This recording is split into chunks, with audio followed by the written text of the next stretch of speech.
तो चाहे किसी चैप्टर से एक क्वेश्चन आए, चाहे किसी से 2 या किसी से 4, हमें किसी भी चैप्टर को हल्का और भारी नहीं समझना है। जरा से आप ऐसे खींचो तो आपको फील होता है, कुछ ठंडा टच होगा फील होगा, गर्म टच होगा फील होगा, कुछ चुभेगा फील होगा। क्यों? क्योंकि यहाँ पे तंत्रिकाएं हैं। जब आप खाना नहीं खाते हो, आप भूखे रहते हो, उस समय पर आपके शरीर में जो वसा संग्रहित है वो ही वसा टूट के आपको ऊर्जा प्रदान करती है। यदि कॉकरोच के आप सर को काट भी देते हो तो भी वो हफ्ते भर तक जिंदा रहता है। क्यों?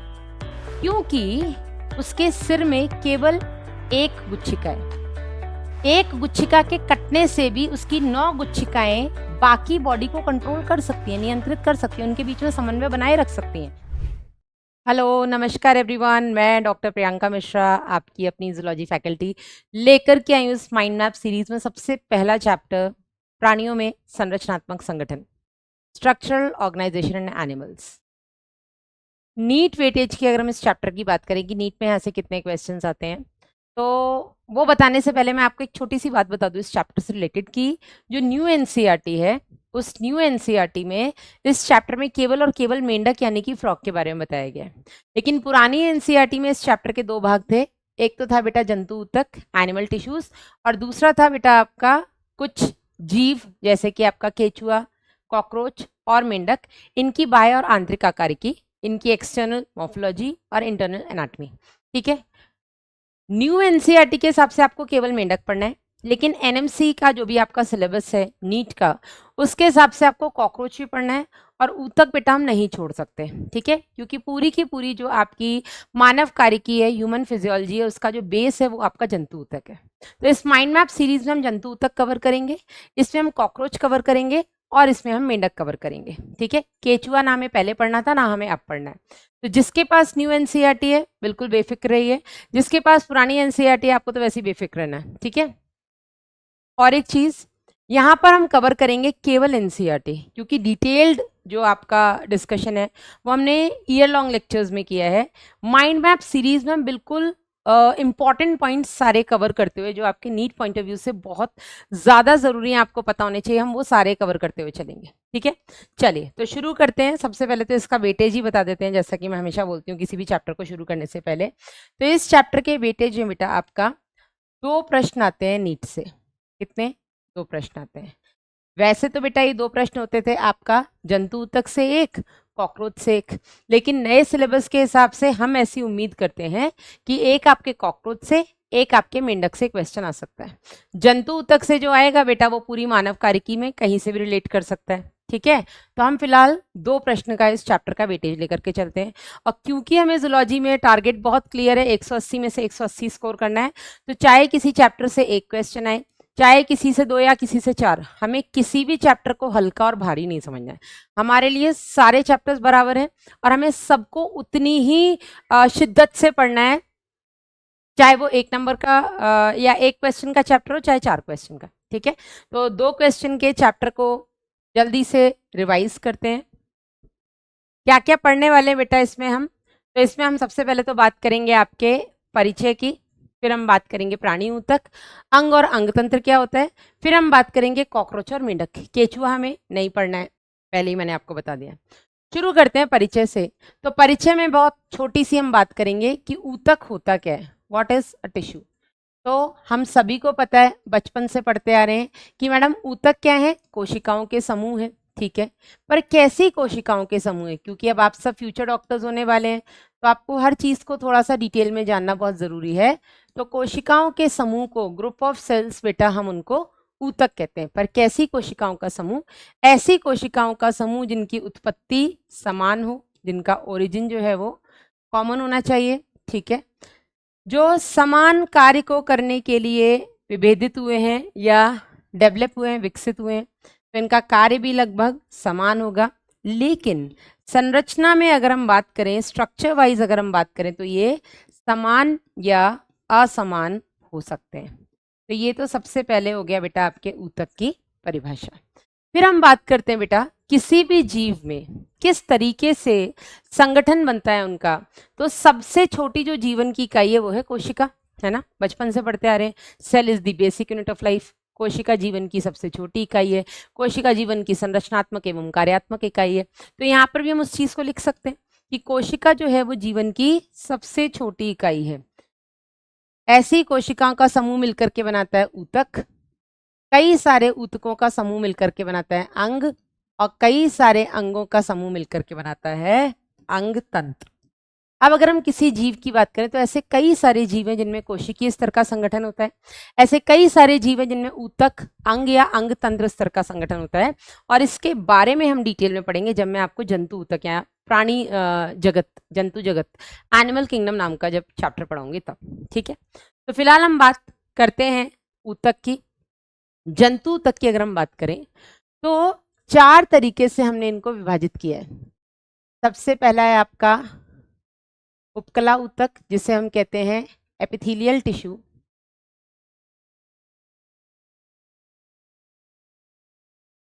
फिर आता है बेटा आपको संयोजी ऊतक, इसे हम कहते हैं कनेक्टिव टिश्यू, कनेक्टिव टिश्यू। इसके बाद आता है बेटा प्राणी ऊतक का तीसरा प्रकार पेशी ऊतक, जिसे हम कहते हैं मस्कुलर टिश्यू। और लास्ट है आपका बेटा तंत्रिका ऊतक, और इसे हम कहते हैं नर्वस टिश्यू। अब आगे बढ़ने से पहले बेटा मैं आपको ये बताना चाहती हूँ कि पेशी ऊतक के बारे में हम गमन एवं संचलन अध्याय में डिटेल में पढ़ेंगे, और तंत्रिका ऊतक के बारे में हम तंत्रिकीय नियंत्रण एवं समन्वय अध्याय में डिटेल में पढ़ेंगे। ठीक है, न्यूरल कंट्रोल एंड कोऑर्डिनेशन, इसमें हम डिटेल में पढ़ेंगे। इस चैप्टर के साथ हम उपकला और संयोजी ऊतक पढ़ेंगे, और संयोजी में भी बेटा कुछ भाग है जो हम शरीर द्रव्य तथा परिसंचरण में पढ़ेंगे, जैसे कि आपका रक्त। ठीक है, तो इसमें रक्त एवं लसिका वाला जो भाग है इसको हम शरीर द्रव्य तथा परिसंचरण में डिटेल में पढ़ेंगे।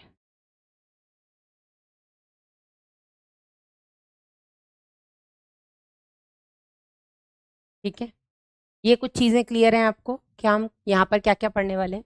तो डिटेल में हम यहाँ पे बात करेंगे उपकला ऊतक की। अच्छा, मैंने आपको पहले बताया, मैं फिर बता रही हूँ कि हम यहाँ पर केवल उतनी ही बात करेंगे जितनी की एनसीईआरटी में दी गई है। ठीक है, तो उपकला, क्योंकि मैंने आपको बताया है अल्टीमेटली आपका नीट का पेपर एनसीईआरटी से ही आना है। डिटेल कंसेप्ट को हमने डिटेल लेक्चर्स में पढ़ा है, डिटेल कंसेप्ट को हम माइंड मैप में नहीं पढ़ा सकते हैं। माइंड मैप में हम क्विक रिवीजन करा सकते हैं, एनसीईआरटी आपकी लाइन बाय लाइन कवर कर सकते हैं, और वहीं से आपके नीट पे पेपर आएगा।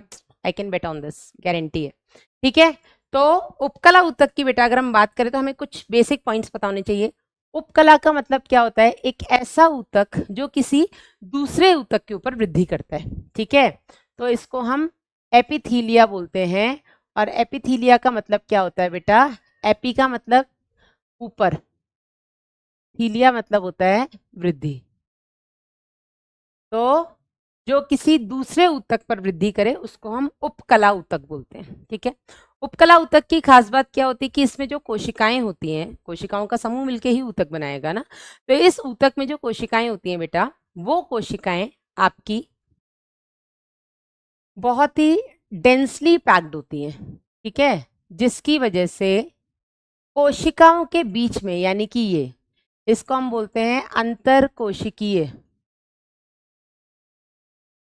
पदार्थ या इंटरसेलुलर मैट्रिक्स, या तो ये बहुत कम मात्रा में होता है या बेटा ये अनुपस्थित होता है, क्योंकि इसमें कोशिकाएं बहुत डेंसली पैक्ड होती हैं, बहुत कॉम्पैक्टली सघन रूप से कोशिकाओं की व्यवस्था होती है।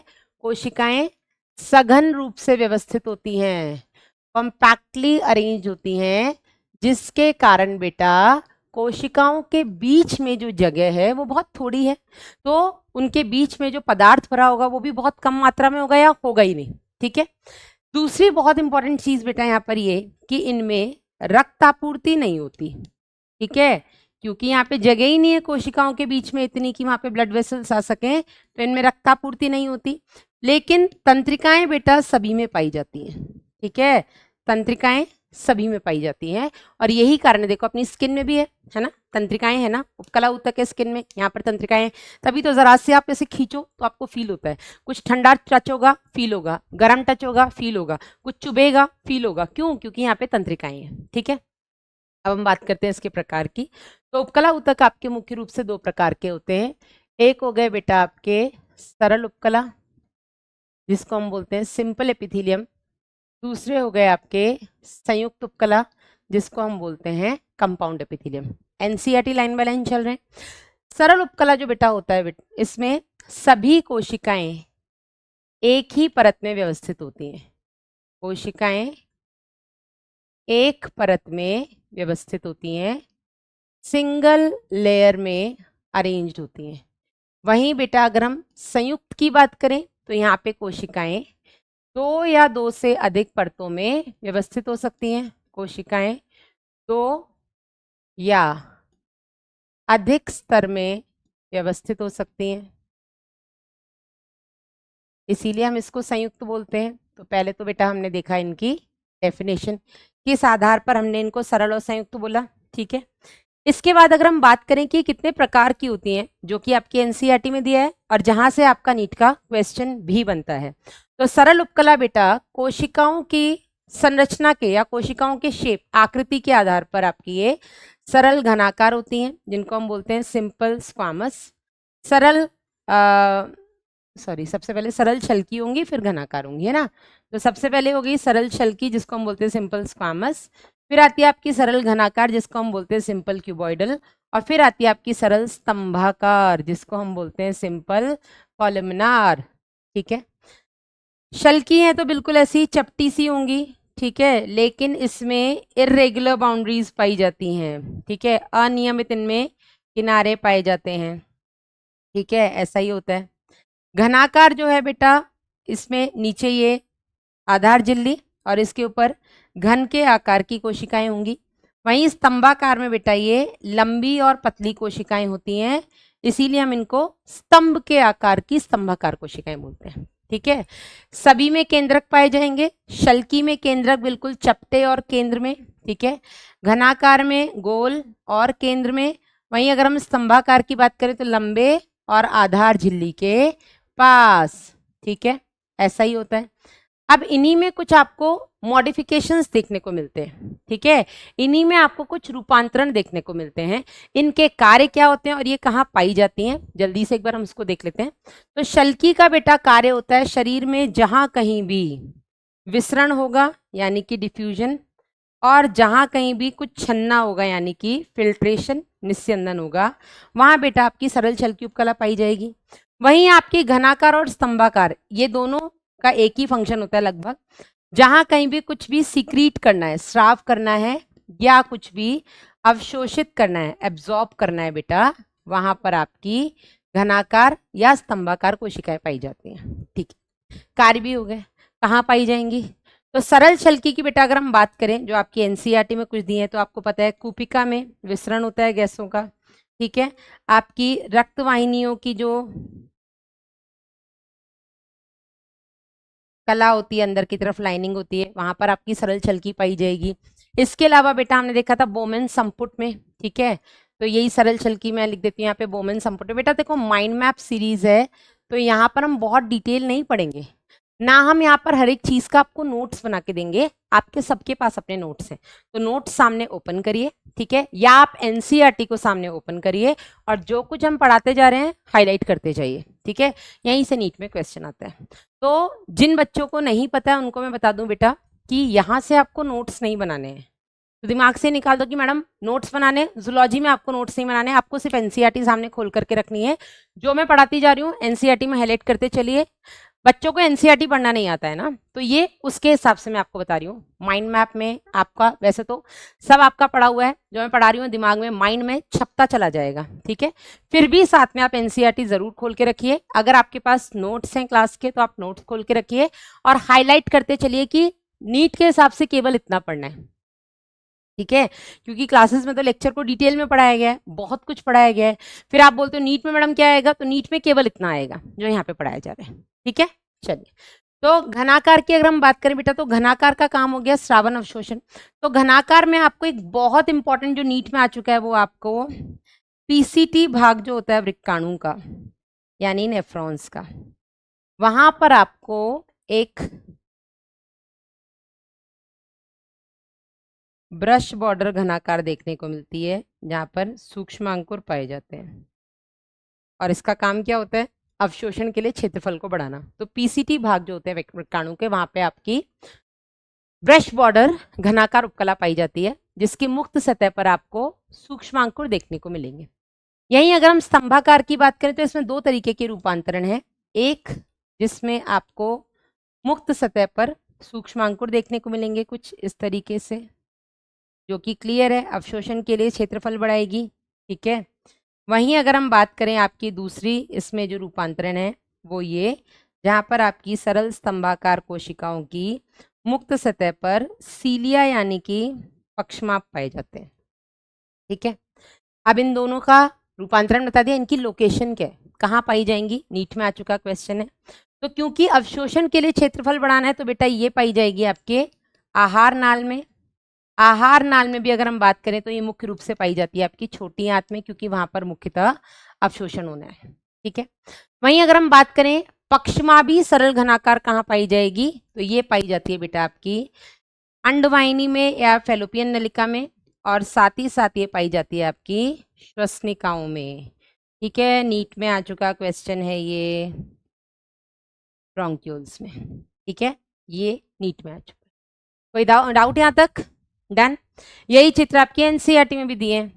अब यहीं पर एक चीज हम और देखेंगे कि आपकी ये जो सरल कोशिकाएं हैं, ये कोशिकाएं रूपांतरित होकर के कुछ स्राव कर रही हैं, कुछ विशिष्ट स्राव कर रही हैं, और यही कोशिकाएं बेटा आपकी जो उपकला कोशिकाएं हैं, ये रूपांतरित होकर के ग्रंथि बनाती हैं। क्या बनाती हैं बेटा? इनमें रूपांतरण होता है और ये ग्रंथि बनाती हैं, यानी कि ये ग्लैंड्स बनाती हैं। अब ग्लैंड्स क्या करते हैं? तो ग्लैंड्स बेटा कुछ भी चीज बना करके स्राव करते हैं, सिक्रीट करते हैं। क्या स्राव करेंगे, कैसे स्राव करेंगे, उसके आधार पर बेटा हमने कुछ तरीके की ग्रंथियां बताई हैं। तो एक तो हो गई बेटा, ये देखो, ये मैंने आपको कोशिकाएं बता दी हैं। देखो, ये आपकी सरल छल की, सरल घनाकार, सरल स्तंभाकार। यही सरल स्तंभाकार जिसके ऊपर पक्षमाभ उपस्थित हैं, तो ये पक्षमाभी सरल स्तंभाकार होगी, जो कि आपके अंडवाहिनी और श्वसनिकाओं में पाई जाती है। ठीक है, फिर हम बात करते हैं बेटा, यहाँ पर देखो आपकी ये ग्रंथियां। तो ग्रंथियों को हमने किस आधार पर विभाजित किया है? तो सबसे पहले तो बेटा इसको हमने विभाजित किया है कोशिकाओं की संख्या के आधार पर, है ना? कोशिकाओं की संख्या के आधार पर। और कोशिकाओं की संख्या के आधार पर ग्रंथि दो तरीके की होती हैं। एक हो गई आपकी एक कोशिकीय ग्रंथि, और दूसरी हो गई बेटा आपकी बहुकोशिकीय ग्रंथि, यूनिसेलुलर और मल्टी सेल्युलर ग्लैंड्स। ठीक है, अब एक कोशिकीय ग्रंथि के आपके उदाहरण आपको पता होने चाहिए। तो आपके शरीर में जितनी भी कलश कोशिकाएं यानी कि गोबलेट सेल्स हैं, ठीक है, और आपके आहार नाल में पैनित, ये एडिशनल एग्जाम्पल लिखा रही हूं मैं, पैनित कोशिकाएं, ये बेटा आपके शरीर में ऐसी कोशिकाएं हैं जो कि, या ऐसी ग्रंथियां हैं जो कि सिंगल सेल की बनी हुई हैं, एक ही कोशिका की बनी है।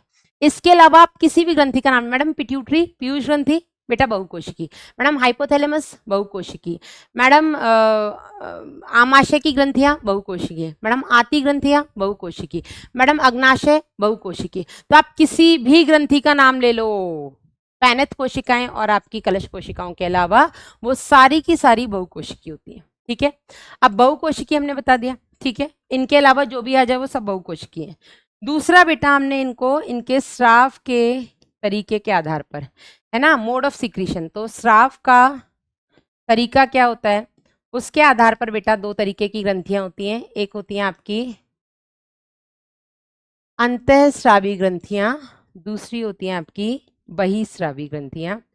अंतःस्रावी को हम बोलते हैं बेटा एंडोक्राइन ग्लैंड्स, और बहिस्रावी को हम बोलते हैं एक्सोक्राइन ग्लैंड्स। अब अंतःस्रावी ग्रंथियों से निकलने वाले स्राव को हम बोलते हैं हार्मोन, ठीक है। और बहिस्रावी ग्रंथियों से निकलने वाले स्राव आपके पाचन रस हो सकते हैं, ये आपके एंजाइम हो सकते हैं, ठीक है। ये आपका पसीना हो सकता है, ठीक है। आपकी बॉडी से जो तेली स्राव हो रहे हैं वो सब बेटा आपकी बहिस्रावी ग्रंथि से या बहिस्रावी या एक्सोक्राइन ग्लैंड से निकलते हैं, ठीक है। अब उदाहरण बेटा अगर हम देखें अंतःस्रावी ग्रंथि के उदाहरण क्या है बेटा, तो ये हो गए आपके पीयूष ग्रंथि हो गई, ठीक है, आपकी पीनियल ग्रंथि हो गई, ठीक है, आपकी पीयूष हो गई, पीनियल हो गई, फिर आपकी थाइमस ग्रंथि हो गई। इसके अलावा बेटा आपकी अधिवृक्क ग्रंथि हो गई। कई सारी ऐसी ग्रंथियां हैं जो कि ये अंतःस्रावी होती हैं और इनके बारे में हम डिटेल में पूरा एक चैप्टर पढ़ने वाले हैं, ठीक है। ये हो गई आपकी अंतःस्रावी ग्रंथियां। बहिस्रावी ग्रंथियों के उदाहरण क्या हो गए, तो पाचन रस, जितनी भी आपकी आहार नाल की ग्रंथियां सारी बहिस्रावी ग्रंथियां हो गई। इवन ये कलश कोशिकाएं, पैनित कोशिकाएं भी बहिस्रावी होती हैं। अब हम इनको किस आधार पर अंतःस्रावी और बहिस्रावी बोलते हैं, तो अंतःस्रावी ग्रंथियां वो ग्रंथियां हैं जो अपने स्राव को रक्त में डालती हैं, ठीक है। ये अपने हार्मोन जो होते हैं इनको रक्त में डालती हैं, ठीक है। जबकि बहिस्रावी जो ग्रंथियां होती हैं ये इनके पास अपनी नलिका होती है, तो ये नलिकीय ग्रंथियां होती हैं, ये डक्टेड ग्लैंड्स होते हैं। ये अपनी नलिका द्वारा अपने स्राव को अपने लक्ष्य तक पहुंचाती है, ठीक है। यहां तक क्लियर है। आगे बढ़ते हैं। इसके बाद आता है बेटा देखो एक कोशिकी बहुकोशिकी, फिर आता है आपका संयुक्त उपकला। तो संयुक्त उपकला हमने पहले ही देख लिया, जिसमें दो या दो से ज्यादा परतों में कोशिकाएं व्यवस्थित हैं उनको हम बोलते हैं संयुक्त उपकला। अब संयुक्त उपकला में भी बेटा क्या आता है, तो संयुक्त उपकला कहाँ पाई जाती है, हमने इसको बहुत डिटेल में पढ़ा है कि इसमें आपकी संक्रमण उपकला और आपकी स्तरित उपकला आती है। आपको इतना डिटेल में फिलहाल नहीं पढ़ना है, आपको सिर्फ ये पता होना चाहिए कि संयुक्त उपकला पाई कहाँ जाती है। तो ये बेटा आपके त्वचा में। इसका कार्य क्या होता है, अच्छा संयुक्त उपकला का कार्य क्या होता है, तो इसका कार्य होता है बेटा सुरक्षा देना। इसका कार्य हो गया सुरक्षा प्रदान करना।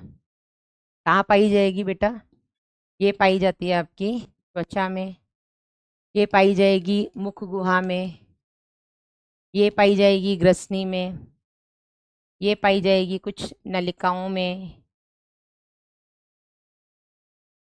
ठीक है। तो ये हो गया आपका संयुक्त उपकला।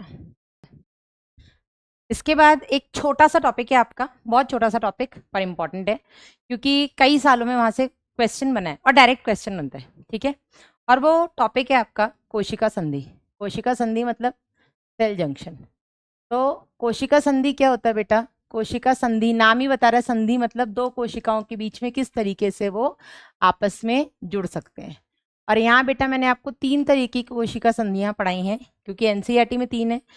थोड़ा डिटेल में हमने उनके बारे में पढ़ा है, लेकिन फिलहाल हम केवल 3 तरीके की पढ़ेंगे और उनके क्या काम होते हैं वो जानेंगे। तो सबसे पहले है बेटा आपकी दृढ़ संधि, जिसे हम कहते हैं टाइट जंक्शन। क्या बोलेंगे इसे, टाइट जंक्शन। इसके बाद आती है बेटा आपकी आसंजी संधि या आसंजक भी आप इसको बोल सकते हैं, और आसंजी संधि को हम बोलते हैं अडेरेंट जंक्शन। Adherent junction. और तीसरी है बेटा आपकी अंतराल या अवकाश संधि। अंतराली या अवकाश संधि, और इसे बेटा हम बोलते हैं गैप जंक्शन। क्या काम होता है तीनों का, जल्दी से इसको समझ लेते हैं। तो दो कोशिकाओं के बीच में या दो पड़ोसी कोशिकाएं आपस में किस तरीके से जुड़ सकती हैं, इसको जल्दी से देख लेते हैं। तो पड़ोसी कोशिकाएं या तो बिल्कुल एकदम टाइटली बाउंड होंगी, ठीक है, एकदम टाइटली आपस में चिपकी होंगी। और अगर वो टाइटली चिपकी है तो उसका केवल एक मकसद है कि उन कोशिकाओं के बीच से कोई चीज लीक ना हो जाए, ठीक है। तो दृढ़ संधि में क्या होता है बेटा, ये रिसाव को रोकती हैं, या यूं बोलो कि कोशिकाओं के बीच से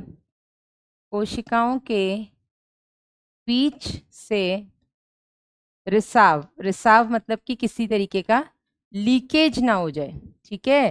तो ये किसी भी तरीके के लीकेज को रोकती हैं, उसको प्रिवेंट करती हैं, ठीक है, रिसाव को रोकती हैं। ये हो गया आपका दृढ़ संधि का काम। आसंजी संधि क्या करती है? तो आसंजी संधि का काम होता है दो कोशिकाओं को अडेयर, आसंजी मतलब अडेयर, चिपकाए रखना। तो इसका काम होता है पड़ोसी कोशिकाओं को जोड़े रखना, ठीक है। इसका काम क्या होता है? पड़ोसी कोशिकाओं को आपस में जोड़े रखना, ठीक है। पड़ोसी कोशिकाओं को आपस में जोड़े रखना, ठीक है। ये हो गया आपका आसंजी संधि। और इसके लिए कोशिश की जाती है कि दोनों को अब जोड़ के रखना है, तो दोनों के बीच में जो क्षेत्रफल है, सरफेस एरिया है जिससे वो अटैच रहती हैं, वो क्षेत्रफल जितना ज्यादा होगा उतना ज्यादा अच्छे से जुड़ी रहेंगी कोशिकाएं, ठीक है। तो सिंपल आपको याद रखना है, इसका काम है पड़ोसी कोशिकाओं को जोड़े रखना। एनसीईआरटी में ये चीज गलत लिखी हुई है, मतलब उल्टा लिख दिया है हिंदी की एनसीईआरटी में अंतराल और आसंजी को। अंतराल संधि में क्या होता है बेटा? इसमें पड़ोसी कोशिकाओं के कोशिका द्रव्य आपस में जुड़े होते हैं, ठीक है। पड़ोसी कोशिकाओं के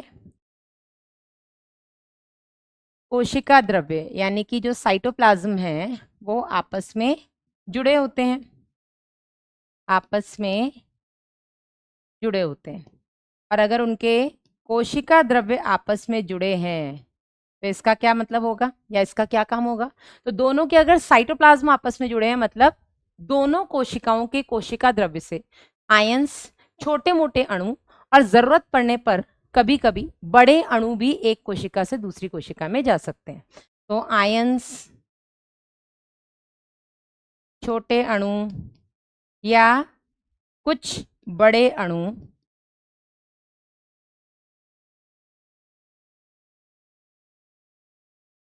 का आवागमन पड़ोसी कोशिकाओं के बीच में हो सकता है। तो दो कोशिकाओं के अगर कोशिका द्रव्य जुड़े हैं तो एक कोशिका के कोशिका द्रव्य से कोई चीज दूसरे कोशिका के कोशिका द्रव्य में जाना चाहती है तो इससे जा सकती है। दिस इज गैप जंक्शन, अवकाश या अंतराली संधि। डन, यहाँ पे खत्म होता है आपका उपकला ऊतक। इसके बाद आते हैं हम बेटा संयोजी ऊतक पे, कनेक्टिव टिश्यू पे। नाम ही है संयोजन, संयोजन मतलब कनेक्ट करना, जोड़ना। तो कनेक्टिव टिश्यू बेटा जो होता है ये सबसे पहले तो आपके शरीर में सबसे ज्यादा फैला हुआ है, सबसे ज्यादा मात्रा में सर्वाधिक फैला हुआ है। तो इसको हम लिखेंगे, सबसे पहले तो सर्वाधिक है, मात्रा में सबसे ज्यादा है, एवं सबसे अधिक, या यूं लिख लो विस्तृत रूप से फैला हुआ है, ठीक है। डिस्ट्रीब्यूटेड है आपकी पूरी बॉडी में, विस्तृत रूप से फैला हुआ है जो संयोजी ऊतक है वो। अब नाम है संयोजी यानी कि संयोजन करेगा, जोड़ने का काम करेगा। संयोजी ऊतक जो होता है बेटा ये आपका मुख्यतः 3 प्रकार का होता है, ठीक है। अगर हम संयोजी ऊतक के प्रकार देखें आपकी एनसीईआरटी के हिसाब से एग्जैक्टली तो सबसे पहले होते हैं बेटा ये आपके सघन, या ऐसे लिख लो हम इसको लूज कनेक्टिव टिश्यू या ढीले संयोजी ऊतक, ठीक है। ये हो गए आपके ढीले संयोजी ऊतक। दूसरे हो गए बेटा आपके सघन या डेंस कनेक्टिव टिश्यू, सघन संयोजी ऊतक। और तीसरे होते हैं बेटा आपके यहाँ पर विशिष्ट यानी कि स्पेशलाइज्ड कनेक्टिव टिश्यू या विशिष्ट संयोजी ऊतक, ठीक है। इसी एक फ्लो चार्ट में मैं आपकी पूरी एनसीईआरटी कवर करवा दूंगी। विशिष्ट की अगर हम बात करें तो इसमें फिर 2 आते हैं आपके कंकाली संयोजी ऊतक और आपके तरल संयोजी ऊतक, है ना। इसमें आते हैं आपके कंकाली और तरल। तो विशिष्ट संयोजी ऊतक में सबसे पहला आता है आपका कंकाली संयोजी ऊतक और दूसरा आता है बेटा आपका इसमें तरल संयोजी ऊतक। कंकाली में फिर 2 आते हैं, एक आ गया बेटा आपका अस्थि, दूसरा हो गया बेटा आपका उपास्थि, और तरल में आ गया आपका रक्त और लसिका, ठीक है, ब्लड एंड लिम्फ।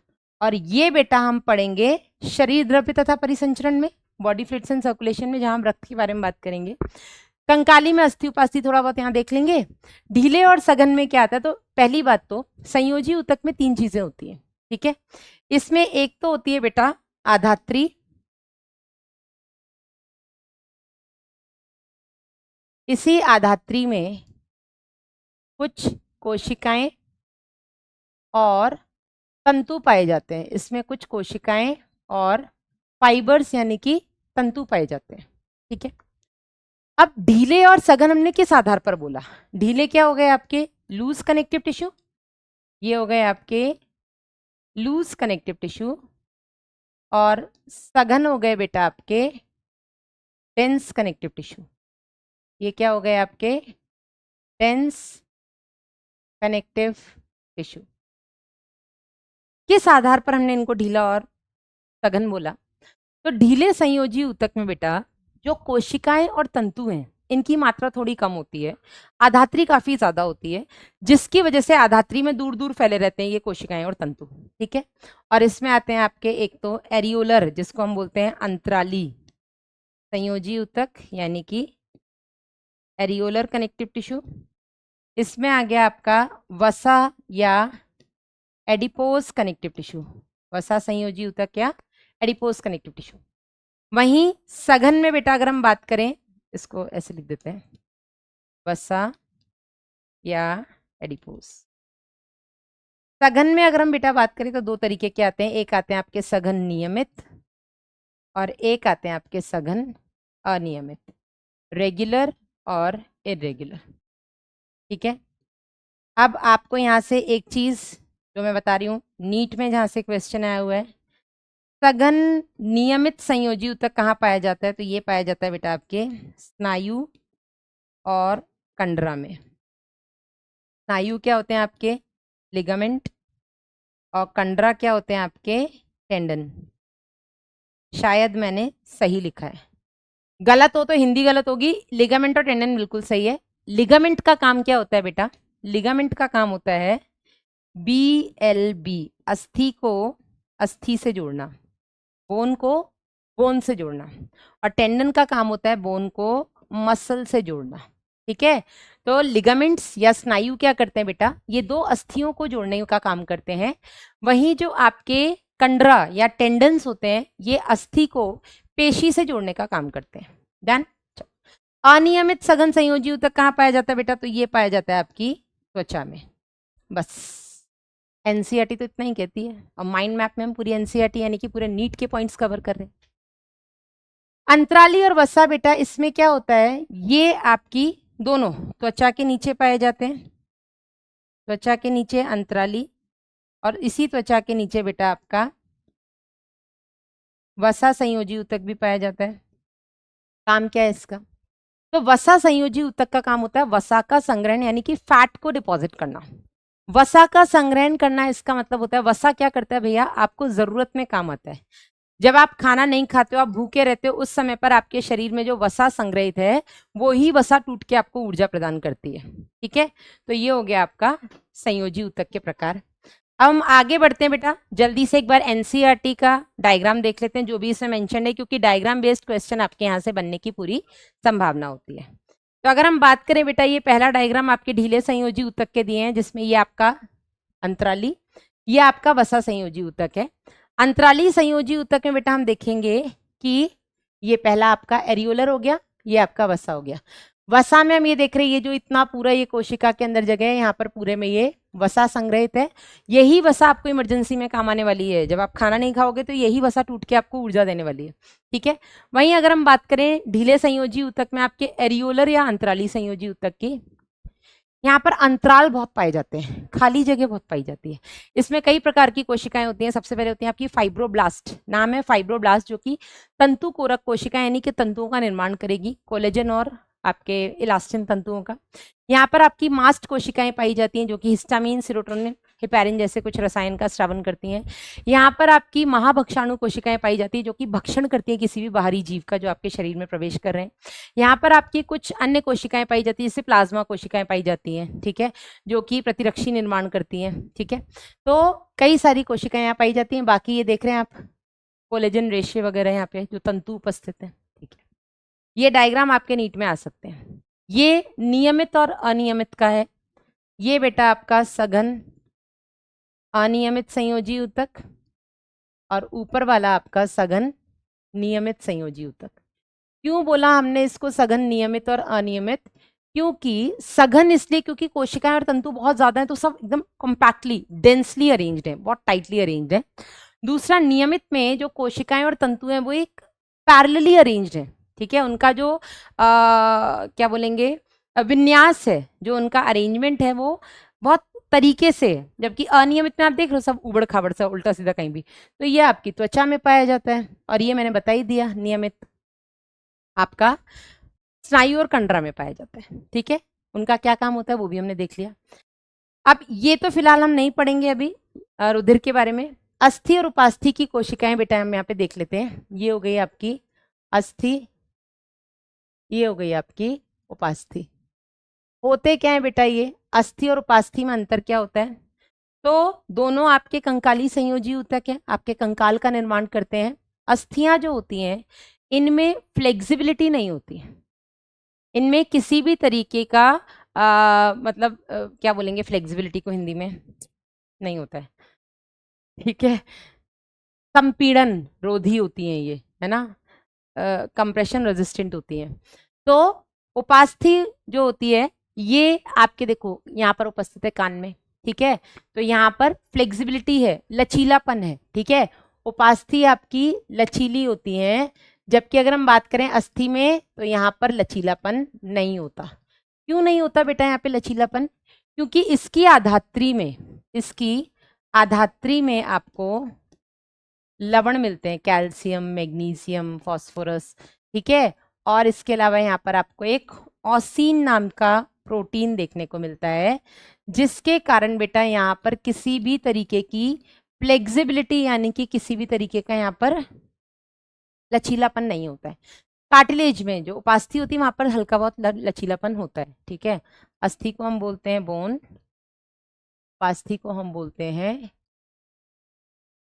कार्टिलेज, ठीक है। उपास्थियां आपकी कई प्रकार की होती हैं, जैसे कि आपकी हाइलिन उपास्थि, ठीक है। हाइलिन उपास्थि, ये होती है आपकी इलास्टिक उपास्थि, और ये होती है आपकी श्वेत तंतुमय उपास्थि, वाइट फाइब्रस कार्टिलेज, ठीक है। कहाँ पर कौन सी पाई जाती है? इन सब में हाइलिन सबसे ज्यादा मात्रा में होती है। जब बच्चा भ्रूणीय अवस्था में माँ के गर्भ के अंदर होता है तो उसके शरीर में हाइलिन उपास्थि ही होती है मुख्य रूप से। यही हाइलिन उपास्थि बाद में अस्थि में परिवर्तित होती है, ठीक है। तो हाइलिन उपास्थि कहाँ पाई जाती है? सबसे पहले तो आप बोलेंगे भ्रूणीय अवस्था में मैडम पाई जाती है। इलास्टिक उपास्थि आपके देखो नाक के शीर्ष पर, टिप ऑफ नोज, आपके बाह्य कर्ण पिन्ना में, ठीक है। इसके अलावा जो आपका कंठच्छद होता है, या जो आपका बोलते हैं ना कंठ के ऊपर जो एपिग्लॉटिस होता है, ठीक है। एपिग्लॉटिस भी आपका किसका बना हुआ है? इलास्टिक उपास्थि का। फिर यहाँ पर कई सारे आपके कंठ की कई सारी ऐसी उपास्थियां हैं जो कि आपकी हाइलिन उपास्थि होती हैं। इसके अलावा आपकी जो पसलियां होती हैं, पसलियां जहां जुड़ती हैं आपके पसलियों एवं उरोस्थि के बीच भी आपकी हाइलिन उपास्थि होती है। साथ ही साथ आपकी 8, 9, 10 जो पसलियां होती हैं जोड़ी, वो आपकी जब 7वीं पसली से जुड़ती है तो वहां पे भी हाइलिन उपास्थि होती है। श्वेत तंतु में उपास्थि कहाँ पाई जाती है बेटा? ये पाई जाती है एक तो आपके कशेरुकियों के बीच, है ना, कशेरुकी के बीच, कशेरुकी के मध्य। साथ ही साथ बेटा ये पाई जाती हैं प्यूबिक सिम्फाइसिस पर, जहां पर आपकी दोनों श्रोणी अस्थि जुड़ती हैं, सिम्फाइसिस, उसका प्यूबिस भाग जहां पर जुड़ता है वहां पर भी आपकी श्वेत तंतु में उपास्थि पाई जाती है। अस्थि के काम क्या होते हैं? आपको अस्थि के कार्य पता होने चाहिए, ठीक है। अस्थि के कार्य क्या होते हैं? तो कई सारे काम है बेटा। सबसे पहले तो ये आपकी बॉडी को सपोर्ट देती हैं, ठीक है। इसके अलावा ये कई तरीके के खनिज का संग्रहण करती हैं, ठीक है, जैसे कैल्शियम, मैग्नीशियम, फास्फोरस आदि का, ठीक है। इसके अलावा बेटा ये आपके अंगों को सुरक्षा प्रदान करती हैं, ठीक है, अंगों को सुरक्षा प्रदान करती हैं। इसके अलावा ये पेशियों को जुड़ने की सतह देती हैं, पेशियां इससे जुड़ती हैं ना, तो जुड़ने की सतह प्रदान करती हैं। इसके अलावा बेटा ये आपको गमन में मदद करती हैं, गमन व संचरण में मदद करती हैं। तो ऐसे कई सारे आपकी अस्थि के कार्य होते हैं। डन। चलो, तो यहाँ पे खत्म होता है आपका संयोजी ऊतक। पेशी ऊतक के बारे में हम फिलहाल नहीं पढ़ेंगे, इसके बारे में हम बात करेंगे गमन एवं संचलन वाले अध्याय में, मैंने पहले ही बता दिया था। ठीक है, और तंत्रिका ऊतक की अगर हम बात करें तो इसके बारे में हम बात करेंगे तंत्रिकीय नियंत्रण एवं समन्वय अध्याय में, न्यूरल कंट्रोल एंड कोऑर्डिनेशन वाले अध्याय में हम इस पर बात करेंगे। ठीक है, अभी हम शुरू करते हैं अंग और अंग तंत्र। तो हमने ये देखा था कि कई सारे ये जो होते हैं आपके ऊतक, ऊतक मिलकर के अंगों का निर्माण करते हैं और अंग मिलकर के अंग तंत्र का निर्माण करते हैं। ठीक है, एक मल्टी, या हम ऐसे बोलेंगे एक कॉम्प्लेक्स, जटिल जंतु में अंग तंत्र पाए जाते हैं। अंग तंत्र यानी कि ऑर्गन सिस्टम पाए जाते हैं। और अंग तंत्र क्या होते हैं बेटा, कैसे बनते हैं? ये अंगों के समूह से बनते हैं, कई सारे अंग मिलकर के अंग तंत्र का निर्माण करते हैं। कौन कौन से अंग तंत्र बेटा हम पढ़ने वाले? तो हम सबसे पहले बात करेंगे आपके पाचन तंत्र की, जो भी हम जीव पढ़ेंगे उनके पाचन तंत्र। फिर हम बात करेंगे इनके श्वसन तंत्र की। ठीक है, फिर हम बात करेंगे इनके परिसंचरण तंत्र की। फिर हम बात करेंगे इनके उत्सर्जन तंत्र की। इसके बाद हम बात करेंगे बेटा इनके उत्सर्जन के बाद आएगा इनका तंत्रिका तंत्र। फिर आ जाएगा बेटा इनका संवेदी तंत्र, और फिर आएगा इनका जनन तंत्र, रिप्रोडक्टिव सिस्टम। ठीक है, तो इन सब तंत्रों की हम एक एक करके बात करेंगे। एक तंत्र अंगों के समूह से मिलके बनता है, जो मिलकर के एक ही काम करे। जैसे पाचन तंत्र में जितने भी अंग होंगे सबका काम एक ही होगा कि कैसे भी भोजन को पचा दिया जाए। श्वसन तंत्र में जितने भी अंग होंगे सबका काम होगा कैसे भी वायु को कोशिकाओं तक और कोशिकाओं से जो कार्बन डाइऑक्साइड है उसको बाहर निकाल दिया जाए। ठीक है, तो इन सब तंत्रों के अंदर जो भी अंग हैं उन अंगों का मिलकर के काम होगा, उस तंत्र का जो मुख्य काम है उसको पूरा करना। ठीक है, चल शुरू करते हैं बेटा। इससे हमें दो चीजें पढ़नी है, कॉकरोच और दूसरा में पढ़ना है मेंढक। केचुआ में नहीं पढ़ना है। कॉकरोच की अगर हम बात करें बेटा तो हम इसको, किसी भी जीव को हम दो उसमें पढ़ेंगे। कोई भी जीव है उसको हम दो हेडिंग में पढ़ेंगे। एक हम पढ़ेंगे उसकी बाह्य आकारिकी कैसी होती है,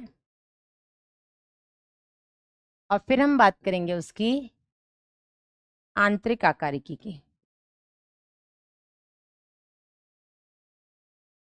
तो आंतरिक आकारिकी के अध्ययन को हम बोलते हैं बेटा एनाटमी, और बाह्य आकारिकी के अध्ययन को हम बोलते हैं मॉर्फोलॉजी। ठीक है, तो शुरू करते हैं कॉकरोच से। तो सबसे पहले कॉकरोच कहाँ आता है भाई, कौन सा जीव है, कहाँ से आया ये? तो कॉकरोच जो होता है बेटा ये आपके संघ आर्थ्रोपोडा, जो कि सबसे बड़ा संघ है आर्थ्रोपोडा के अंदर, वर्ग इंसेक्टा में आता है। संघ आर्थ्रोपोडा के अंदर वर्ग इंसेक्टा। कॉकरोच की अगर हम बात करें दिखने में कैसे होते हैं, तो इनकी अगर हम बाह्य आकारिकी की बात करें, ठीक है, अच्छा कुछ बेसिक से पॉइंट्स जान लेते हैं। जैसे क्या खाते हैं ये, कब निकलते हैं? तो ये नॉक्टर्नल होते हैं, ये रात्रिचर होते हैं, रात को निकलते हैं। ठीक है, ये सर्वभक्षी होते हैं, सब खा लेते हैं, कुछ छोड़ते नहीं, इनको जो मिल जाए वही खा लेंगे। अगर हम इनकी आकृति देखें या इनका साइज देखें तो बेटा ये लगभग आपके 1/4 से 3 इंच तक के देखने को मिलते हैं। रंग में अगर हम बात करें तो बेटा ये कैसे होते हैं, तो आपके मरून यानी कि लाल से काले रंग के, और ये चमकीले लाल, चमकीले पीले, चमकीले हरे रंग के भी देखने को मिलते हैं। चमकीले हरे, पीले, लाल आदि ये देखने को मिलते हैं। कहाँ देखने को मिलते हैं? तो ये हमारे घरों में ही देखने को मिलते हैं। ठीक है, जहाँ कहीं नमी होगी वहाँ ये पहुँच जाएंगे। ठीक है, सर्वभक्षी होते हैं, सब कुछ खाते हैं, और रात को ज्यादातर निकलते हैं। ठीक है, आकृति और रंग हमने इनकी देखी ली,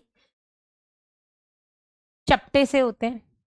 बात करें इनकी बाह्य आकारिकी की, तो बाहर से बेटा अगर हम कॉकरोच के बारे में बात करें तो यहाँ देख लो, ये कॉकरोच की कुछ बाह्य आकारिकी आपको ऐसे दिखेगी। सबसे पहले बेटा हम बात करें कि इनके शरीर को हमने 3 भागों में विभाजित किया है। कौन कौन सा? सिर यानी कि हेड, दूसरा वक्ष जिसे हम बोलेंगे थोरैक्स, और तीसरा उदर जिसे हम बोलेंगे एब्डोमेन। ठीक है, तो कॉकरोच के शरीर को हमने 3 भागों में विभाजित किया है। सिर जो होता है बेटा, ये सब बहुत इंपॉर्टेंट है जो मैं यहाँ पे आपको लिखा रही हूँ ना। सिर में 6 खंड मिलते हैं। ठीक है, कौन से होते हैं ये 6 खंड? इस चित्र में आप देख सकते हो, लेब्रम ऊपरी ओट, लेबियम निचला ओट, 2 मैंडिबल, 2 मैग्जिले, 6 हो गए। इन 6 खंडों के बीच में एक जिह्वा होती है। ठीक है, और जिह्वा को हम हाइपोफैरिंग्स अधोग्रसनी के नाम से जानते हैं। ठीक है, तो ये 6 खंड होते हैं इनके मुख में, जिसके बीच में एक संरचना होती है जिसको हम हाइपोफैरिंग्स अधोग्रसनी बोलते हैं, और ये आपके जिह्वा या कॉकरोच के जिह्वा की तरह कार्य करती है। ठीक है, तो ये बेटा इसका शीर्ष भाग हो गया। ठीक है, ये मैं ऊपर रख देती हूँ इसको। ठीक है तो इसके ये मुख भाग हो गए है ना 6, और बीच में एक ये हाइपोफैरिंग्स। लेब्रम क्या होता है बेटा? ये ऊपरी ओट होता है। लेबियम निचला ओट होता है। इसके अलावा ऊपर 2 मैंडिबल, 2 नीचे मैक्सिला, और इनके बीच में हाइपोफैरिंग्स जो कि जिह्वा की तरह कार्य करती है। ठीक है, इनके इसी सिर में, ये जो इनका शीर्ष है, इसी सिर में, सिर कैसा होता है बेटा? इनका सिर होता है त्रिकोणीय। ठीक है, इनका सिर जो होता है वो त्रिकोणीय यानी कि ट्राइंगुलर होता है, और इस त्रिकोणीय में जो इनका सिर है ये बॉडी के लॉन्ग एक्सिस के बिल्कुल 90 डिग्री होता है। ठीक है, जो इनका मुख भाग होता है ये बॉडी की लॉन्ग एक्सिस के बिल्कुल 90 डिग्री होता है। एक और बहुत इंपॉर्टेंट चीज कि इनके जो मुख भाग होते हैं, इनका जो मुखांग होता है वो काटने और चबाने वाला होता है, बाइटिंग और च्यूइंग टाइप का होता है। ठीक है, ये इंपॉर्टेंट है। इनका जो मुखांग होता है, इनके जो मुख भाग होते हैं, ये पहले तो काटते हैं फिर चबाते हैं। डन है यहाँ तक? मुखांग इनके काटने और चबाने वाला होता है। सिर में इनके मुंह हो गया। ठीक है, उसके हमने 6 भाग देख लिए, बीच में एक जिह्वा हो गई हाइपोफैरिंग्स। इसके अलावा बेटा इनके मुख में ऊपर की तरफ एक जोड़ी संयुक्त नेत्र होते हैं। ठीक है, ये भी इसके सिर में आ जाएगा। एक जोड़ी संयुक्त नेत्र, कंपाउंड आईज इनमें होती हैं, जो कि शरीर के पृष्ठ भाग में ऊपर की तरफ पाई जाती है। ठीक है, इसी के नेत्र के आगे से एक जोड़ी एंटीने निकल रहे होते हैं। ठीक है, एक जोड़ी इनमें एंटीने निकल रहे होते हैं, और ये एंटीने एक तरीके से संवेदी अंग है। इससे ये आगे चीजें देखते चलते हैं कि आगे क्या है, उस हिसाब से अपना रास्ता बदल लेते हैं। ठीक है, ये तो हो गया बेटा इनका मुख। अब हम बात करते हैं इनके वक्ष की, जो कि इनका दूसरा भाग है। तो अगर हम वक्ष की बात करें यानी इनके थोरैक्स की बात करें, तो थोरैक्स में 3 भाग होते हैं, अग्र वक्ष, प्रोथोरैक्स, मध्य वक्ष, मीजोथोरैक्स, प्रोथोरैक्स, मीजोथोरैक्स, और पश्च वक्ष जिसे हम बोलेंगे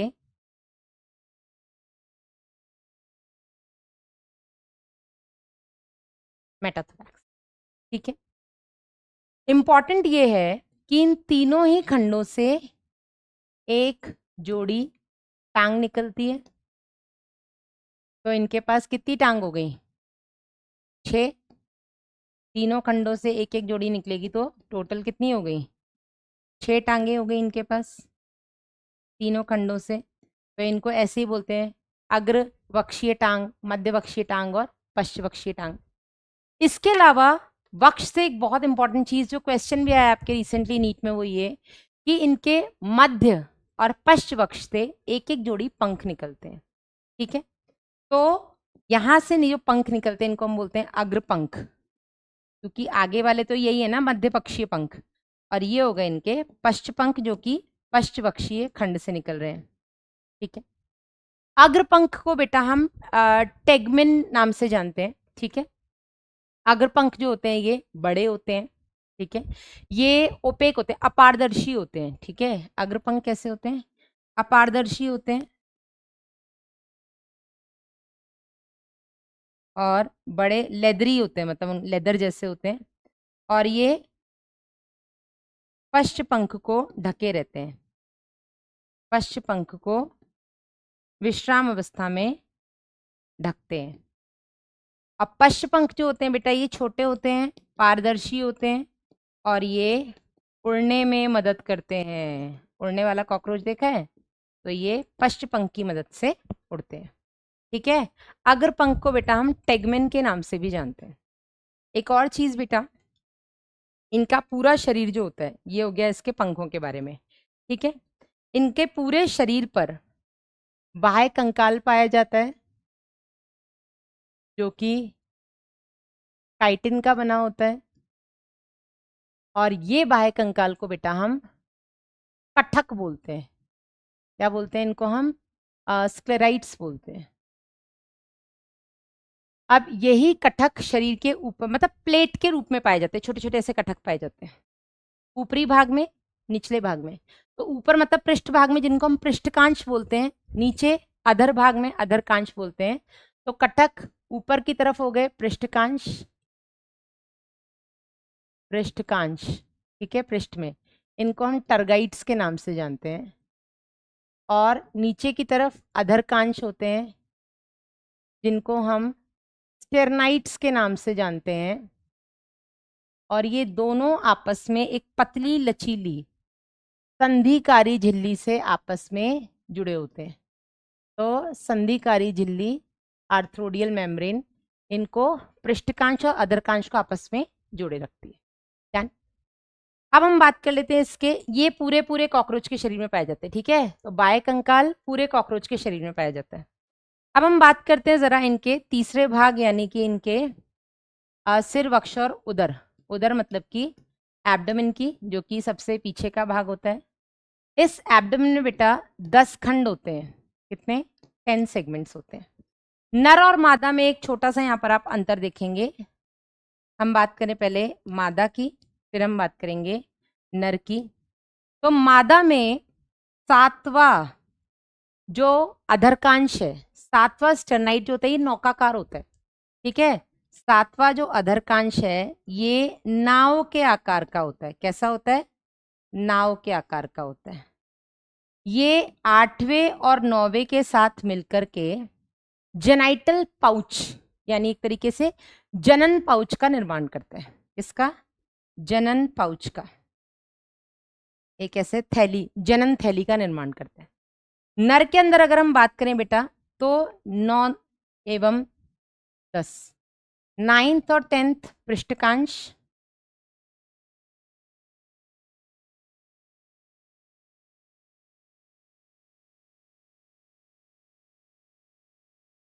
9वें अधरकांश के साथ मिलकर के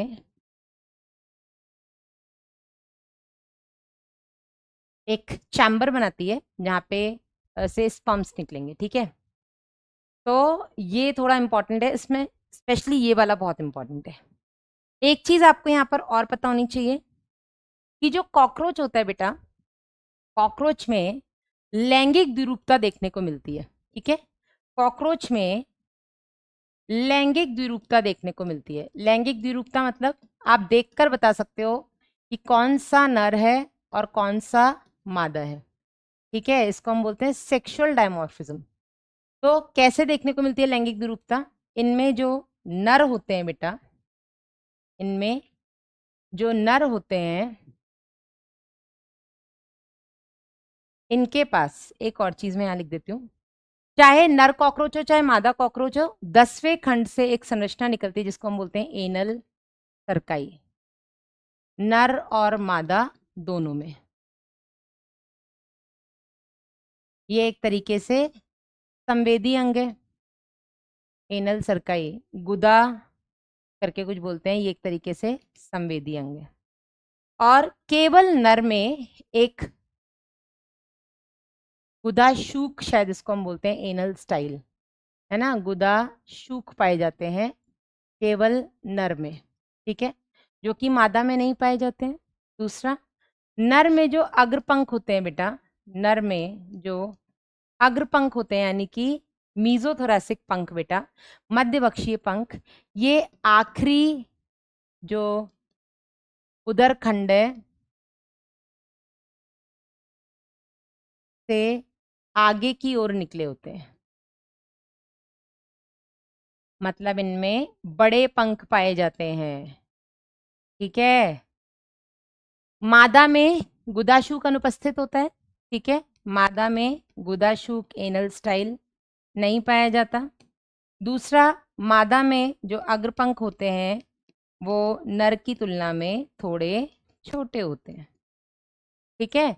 ये लैंगिक विरूपता आप देखकर बता सकते हो कौन सा नर कॉकरोच है, कौन सा मादा कॉकरोच है। तो ये हो गई बेटा इसकी बाह्य आकार की, यहाँ पे आप देख सकते हैं, ठीक है। तो यहाँ पर बेटा सिर हो गया, वक्ष हो गया, जहाँ से ये पहला, दूसरा, तीसरा। हाँ, इनके पास लचीली गर्दन होती है जिसकी वजह से ये चारों दिशाओं में अपने सर को घुमा सकते हैं, ठीक है। 3 इसके वक्षी खंड हो गए, उसके बाद 10 इसके उदर खंड हो गए, ठीक है। तीनों वक्षी खंड से एक एक जोड़ी टांगे, 2 मध्य और पश्चिम वक्षी खंड से एक एक जोड़ी पंख निकले हुए हैं। पंख के बारे में मैंने बता दिया है। आगे सिर में इनका मुखांग होता है जो कि काटने चबाने वाला होता है, 6 खंडों से मिला होता है, बीच में एक हाइपोफेरिंग्स नाम की संरचना होती है जो कि जीवा का कार्य करती है। इसके अलावा बेटा मुंह के ऊपर तरफ एक जोड़ी संयुक्त नेत्र होते हैं और उसके आगे से एक जोड़ी एंटीने निकलते हैं जो कि संवेदी अंग होते हैं, ठीक है। यहाँ आप देख सकते हैं गुदा लूम, यस, एनल सर्काई को हम बोलते हैं गुदा लूम, गुदा लूम, जो कि नर और मादा दोनों में पाए जाते हैं। नर में इसके अलावा गुदा शूक पाए जाते हैं जो मादा में नहीं पाए जाते हैं। अब हम बात करते हैं इसकी आंतरिक आकारिकी की। आंतरिक आकारिकी में हम एक एक जल्दी से तंत्र देख लेंगे, ठीक है। तो सबसे पहले हम बात करते हैं इसके पाचन तंत्र की, ठीक है। तो आंतरिक आकारिकी में सबसे पहले हम बात करेंगे इसके डाइजेस्टिव सिस्टम की। बहुत इंपॉर्टेंट है, सबसे पहले तो आपको ये पता होना चाहिए कि इसके डाइजेस्टिव सिस्टम में होता क्या क्या है। तो सबसे पहले मुख होता है, मुख खुलता है जाकर के इसके फेरिंग्स यानी कि ग्रसनी में, ग्रसनी खुलती है जाकर के ग्रसिका मतलब कि ईसोफेगस में, ग्रसिका खुलती है जाकर के बेटा शस्थ यानी कि क्रॉप में, और क्रॉप जाकर के खुलता है थ से थर्मस, ओके, ये जाकर के खुलता है क्या बोलते हैं पेशनी यानी कि गिजर्ड में, और ये सब बेटा इसके अग्र आंत यानी कि फोरगट का हिस्सा है। पेशनी जाकर के खुलती है बेटा मध्य आंत में, मिडगट में, और मिडगट जाकर के खुलता है आपके इलियम, इलियम को क्या बोलते हैं यार, शुद्रांत्र, ठीक है, इलियम कोलोन और रेक्टम। तो शुद्रांत ये जाकर के खुलती है, कोलोन को तो शायद कोलोनी बोलते हैं, वृदांत्र बोलते हैं, बृहदांत्र, और ये जाके खुलता है मलाशय में, और यहाँ से गुदा द्वार से बाहर। पहली चीज ये, ठीक है। हम ऐसे बोल सकते हैं कि हमने इसके पाचन तंत्र को 3 भागों में विभाजित किया है, अग्रांत, मध्यांत और पश्चात, ठीक है। तो ये पूरा जो है ये इसका अग्रांत है, ठीक है, हम इसको ऐसे लिख सकते हैं, ये पूरा जो है ये अग्रांत है, ठीक है, ये मध्यांत हो गया, और बाकी का जो है बेटा ये इसका पश्चात है। तो हमने सबसे पहले तो इसकी आहार नाल को 3 भागों में विभाजित किया, अग्रांत, मध्यांत और पश्चात। अब यहीं पर एक चीज बहुत इंपॉर्टेंट, अग्रांत और मध्यांत की संधि पर यानी कि पेशनी और मध्यांत की संधि पर 6 से 8, कितनी, 3 4, 1 2 3 4, तो 6 से 8 यकृतीय अंधनाल हेपेटिक सीके पाए जाते हैं जो कि पाचन रस को लेकर आते हैं, जिसके चलते मध्यांत में पाचन होता है। मध्यांत और शुद्धांत की संधि पर 100 से 150, कितने, 100 से 150 मैल्पीगी नलिकाएं पाई जाती हैं और इनका काम होता है उत्सर्जन। ये दोनों चीजें बहुत इंपॉर्टेंट है। ठीक है, पूरी अग्र आंत की जो आंतरिक स्तर होता है उसमें क्यूटिकल नाम की एक परत पाई जाती है अग्रांत में। ठीक है, मध्यांत में नहीं पाई जाती है। अब यहाँ पर आपको बता दें छोटी छोटी सी कुछ चीजें और, जैसे कि मुख खाना खाएगा, ग्रसनी में जाएगा, ग्रसिका। शस्त्र में बेटा भोजन का संग्रहण होता है, और पेशणी में काइटिन की ऐसी दांत जैसी 6 रचनाएं होती हैं। यहाँ पर भोजन को चबाया जाता है, या हम लिख लेंगे यहाँ पे भोजन को पीसा जाता है भोजन को। ठीक है, यहाँ पर भोजन को पीसा जाता है, जिसके बाद भोजन पहुंचता है मध्यांत में यकृति अंधनाल से, या इसको आमाशय या अंधनाल, गैस्ट्रिक सीके भी बोल देते हैं। ठीक है, तो जठरी अंधनाल, यहाँ से भोजन आता है मध्यांत में। मध्यांत पूरी समान व्यास की होती है। यहाँ पर इस अंधनाल में जो जूस होते हैं, जो पाचन रस होता है, उसकी उपस्थिति में भोजन को पूरी तरह से पचाया जाता है, और फिर भोजन पहुंचता है आपके ये आपके पश्चात में, शुद्रांत्र में। शुद्रांत्र जो होता है या पश्चात जो होता है मध्य आंत की तुलना में थोड़ा चौड़ा होता है। यहाँ पे बेटा भोजन का अवशोषण शुरू हो जाता है। जो भी अपशिष्ट पदार्थ है उसको गुदा द्वार से बाहर निकाल दिया जाता है। डन, इतना सही है इसका पाचन तंत्र, यही आपको पता होना चाहिए। आगे बढ़ते हैं। फिर आता है बेटा इसका परिसंचरण है ना। इससे पहले हम बात करेंगे इसके श्वसन तंत्र की। तो अगर हम बात करें बेटा इसके श्वसन तंत्र की, तो श्वसन तंत्र में आपको पता होना चाहिए कि इनमें 10 जोड़ी स्पाइरेकल्स होते हैं, जो कि शरीर के स्पाइरेकल्स पार्श्व भाग यानी कि लेटरली प्रेजेंट होते हैं, साइड में प्रेजेंट होते हैं। 10 जोड़ी, 10 जोड़ी राइट साइड में, सॉरी 10 राइट साइड में, 10 लेफ्ट साइड में, तो टोटल 20।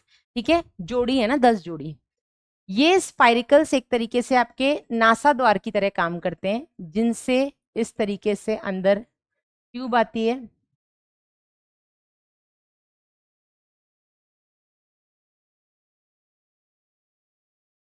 ठीक है, ऐसे ही यहां पर भी पाया जाता है।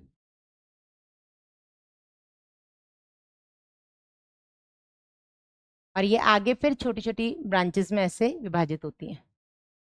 ठीक है, तो स्पाइरिकल से जो नली अंदर आती है इसको हम बोलते हैं श्वसनी।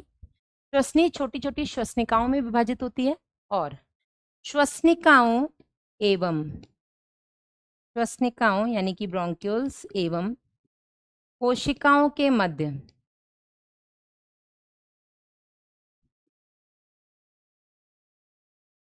विसरण यानी कि या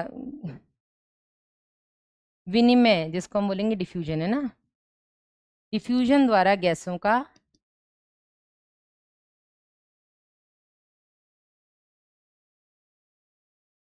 विनिमय होता है।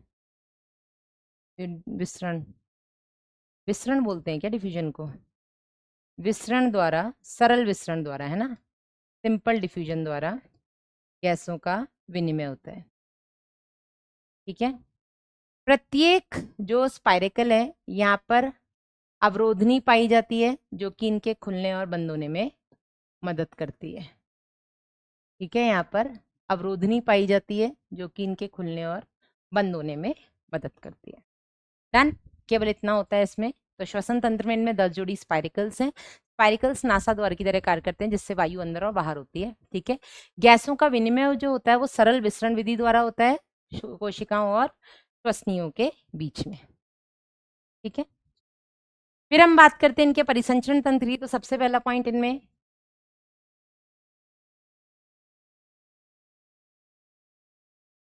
खुले प्रकार का परिसंचरण होता है। खुले प्रकार का परिसंचरण, इनमें जो हृदय होता है बेटा वो नलिकी होता है, आपको दिखता है ऐसे नलिका जैसा, और इसमें 13 कोष्ठ होते हैं, प्लस ये शरीर के पृष्ठ मध्य में उपस्थित होते हैं। पृष्ठ मतलब ऊपर की तरफ, बिल्कुल बीचों बीच। ठीक है, प्रत्येक कोष्ठ में एक जोड़ी छिद्र पाए जाते हैं, जिनको हम ऑस्टिया बोलते हैं।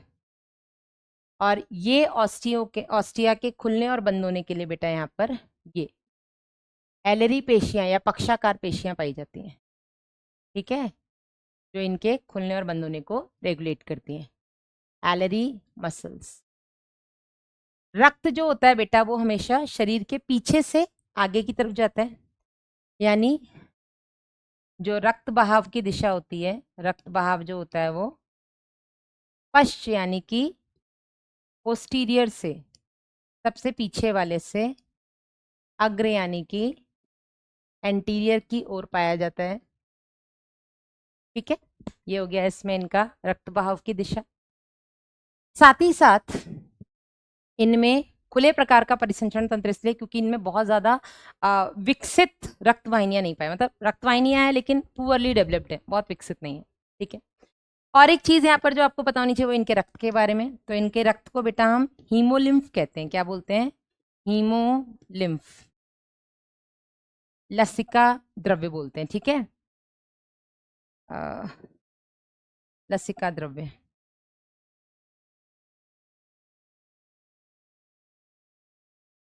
ये जो हीमोलिम्फ होता है बेटा, इसमें आरबीसीज नहीं होते, ठीक है, इनके पास आरबीसीज नहीं होते। क्योंकि इनके पास आरबीसी नहीं है, हीमोग्लोबिन वर्णक नहीं है, इसीलिए गैसों के परिवहन में इनके हीमोलिम्फ की भूमिका नहीं होती है। गैसों का परिवहन अलग से इन श्वसनी श्वसनिकाओं द्वारा होता है, रक्त द्वारा तो नहीं होता, हीमोलिम्फ द्वारा नहीं होता है, ठीक है। बाकी इनमें डब्ल्यूबीसी वगैरह पाए जाते हैं, श्वेत रंग का बेटा इनका रक्त होता है, ठीक है। ये सब आपको पता होना चाहिए बस, और ज्यादा आपको इसमें कुछ नहीं पता होना चाहिए। फिर हम बात करते हैं बेटा इनके उत्सर्जन तंत्र की। तो इनके अगर हम उत्सर्जन की बात करें तो उत्सर्जन के लिए अभी हमने देखा इनके पास मैल्पिगी नलिकाएं पाई जाती हैं। मैल्पिगी नलिकाएं कहाँ पाई जाती हैं बेटा? मैल्पिगी नलिकाएं पाई जाती हैं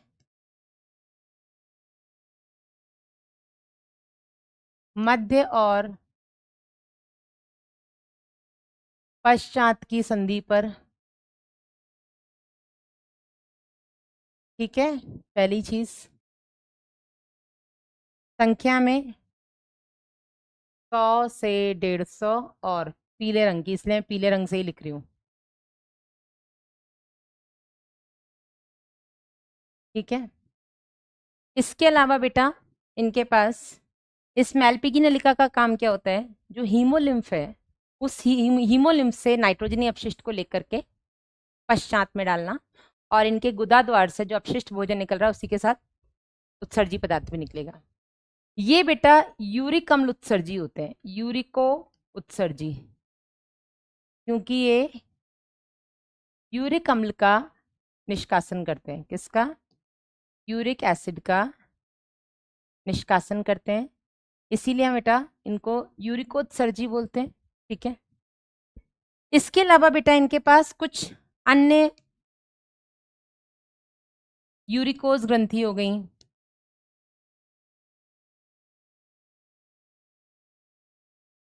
वसाकाय हो गए, ये भी बेटा उत्सर्जन में मदद कर देते हैं, ठीक है। नेफ्रोसाइट्स, वृक्काणु कोशिकाएं होती हैं, ये सब भी बेटा इनके पास उत्सर्जन में मदद करने के लिए, ठीक है। ये हो गया इसका उत्सर्जी तंत्र। फिर हम बात करते हैं इनके तंत्रिका तंत्र की, इनका नर्वस सिस्टम। तो तंत्रिका तंत्र बेटा सबसे पहले तो इनमें शरीर के अधर भाग में यानी कि जमीन की तरफ, अधर भाग में पाया जाएगा, पहली बात है ना, नीचे की ओर पाया जाता है। हमारा तंत्रिका तंत्र पीछे होता है, इनका नीचे होता है, आगे होता है, ठीक है। हमारा हृदय आगे होता है, इनका हृदय पीछे होता है, पृष्ठ में होता है, ठीक है। आगे बेटा तंत्रिका तंत्र में गुच्छिकाएं होती हैं, ठीक है, 10 गुच्छिकाएं यानी कि गैंग्लियंस इनको हम बोल देते हैं बेटा। इनमें 10 गैंग्लियंस होते हैं, जिनमें कि 3 वक्ष में, 6 उदर में और 1 मस्तिष्क भाग में या सिर वाले भाग में आप बोल सकते हो। ये ईसोफेगस के यानी कि ग्रसिका के ऊपर होता है, तो इसको हम अधोग्रसनी बोलते हैं, अधोग्रसनी। और यही बेटा मस्तिष्क जैसे इसी को हम बेटा मस्तिष्क बोल देते हैं।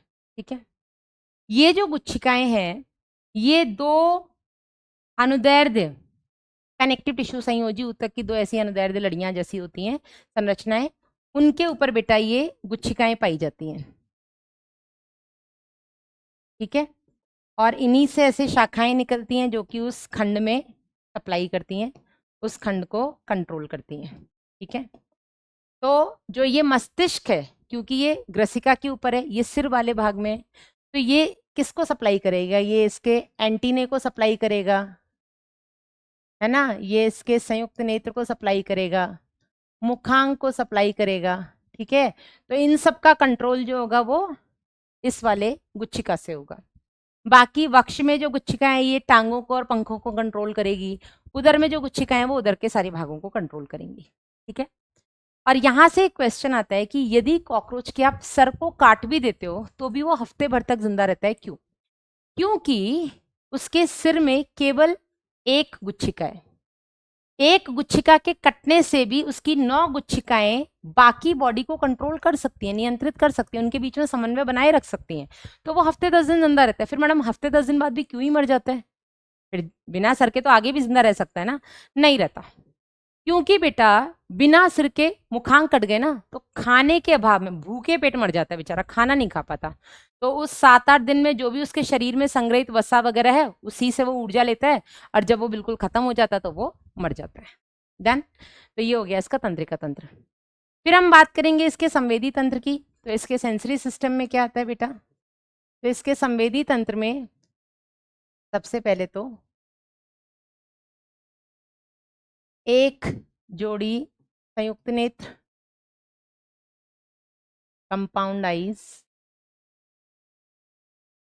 इसके अलावा बेटा इसके पास स्पर्शक पाए जाते हैं ना, लेबियम, निचले ओठ में स्पर्शक पाए जाते हैं, तो लेबियल स्पर्शक, इनको हम पैल्प बोलते हैं, है ना, स्पर्शक या पैल्प्स। इसके अलावा नीचे की तरफ मैक्सिला होता है, तो मैक्सिलरी स्पर्शक। इसके अलावा इनके पास एंटीने भी हैं, और इनके पास गुदा, लूम है, एनल सर्काई, ये सब इनमें संवेदी अंग होते हैं। ठीक है, संयुक्त नेत्र की बात करें तो प्रत्येक नेत्र में 6000 षटकोणीय हेक्सागोनल संरचनाएं पाई जाती है, जिनको बेटा हम ओमेटीडिया बोलते हैं। क्या बोलते हैं? ओमेटीडिया। और इसी के कारण बेटा इनमें मोजाइक दृष्टि पाई जाती है। ठीक है, इनमें क्या पाई जाती है? मोजाइक दृष्टि। अब मोजाइक दृष्टि का क्या मतलब होता है कि इनकी सेंसिटिविटी बहुत क्लियर होती है, मतलब जरा सी भी पोजीशन इधर की उधर हुई इनको समझ में आ जाएगा, लेकिन इनको क्लियर नहीं दिखता। तो इसको इंग्लिश में मैं लिख देती हूँ, हिंदी तो देखना पड़ेगा।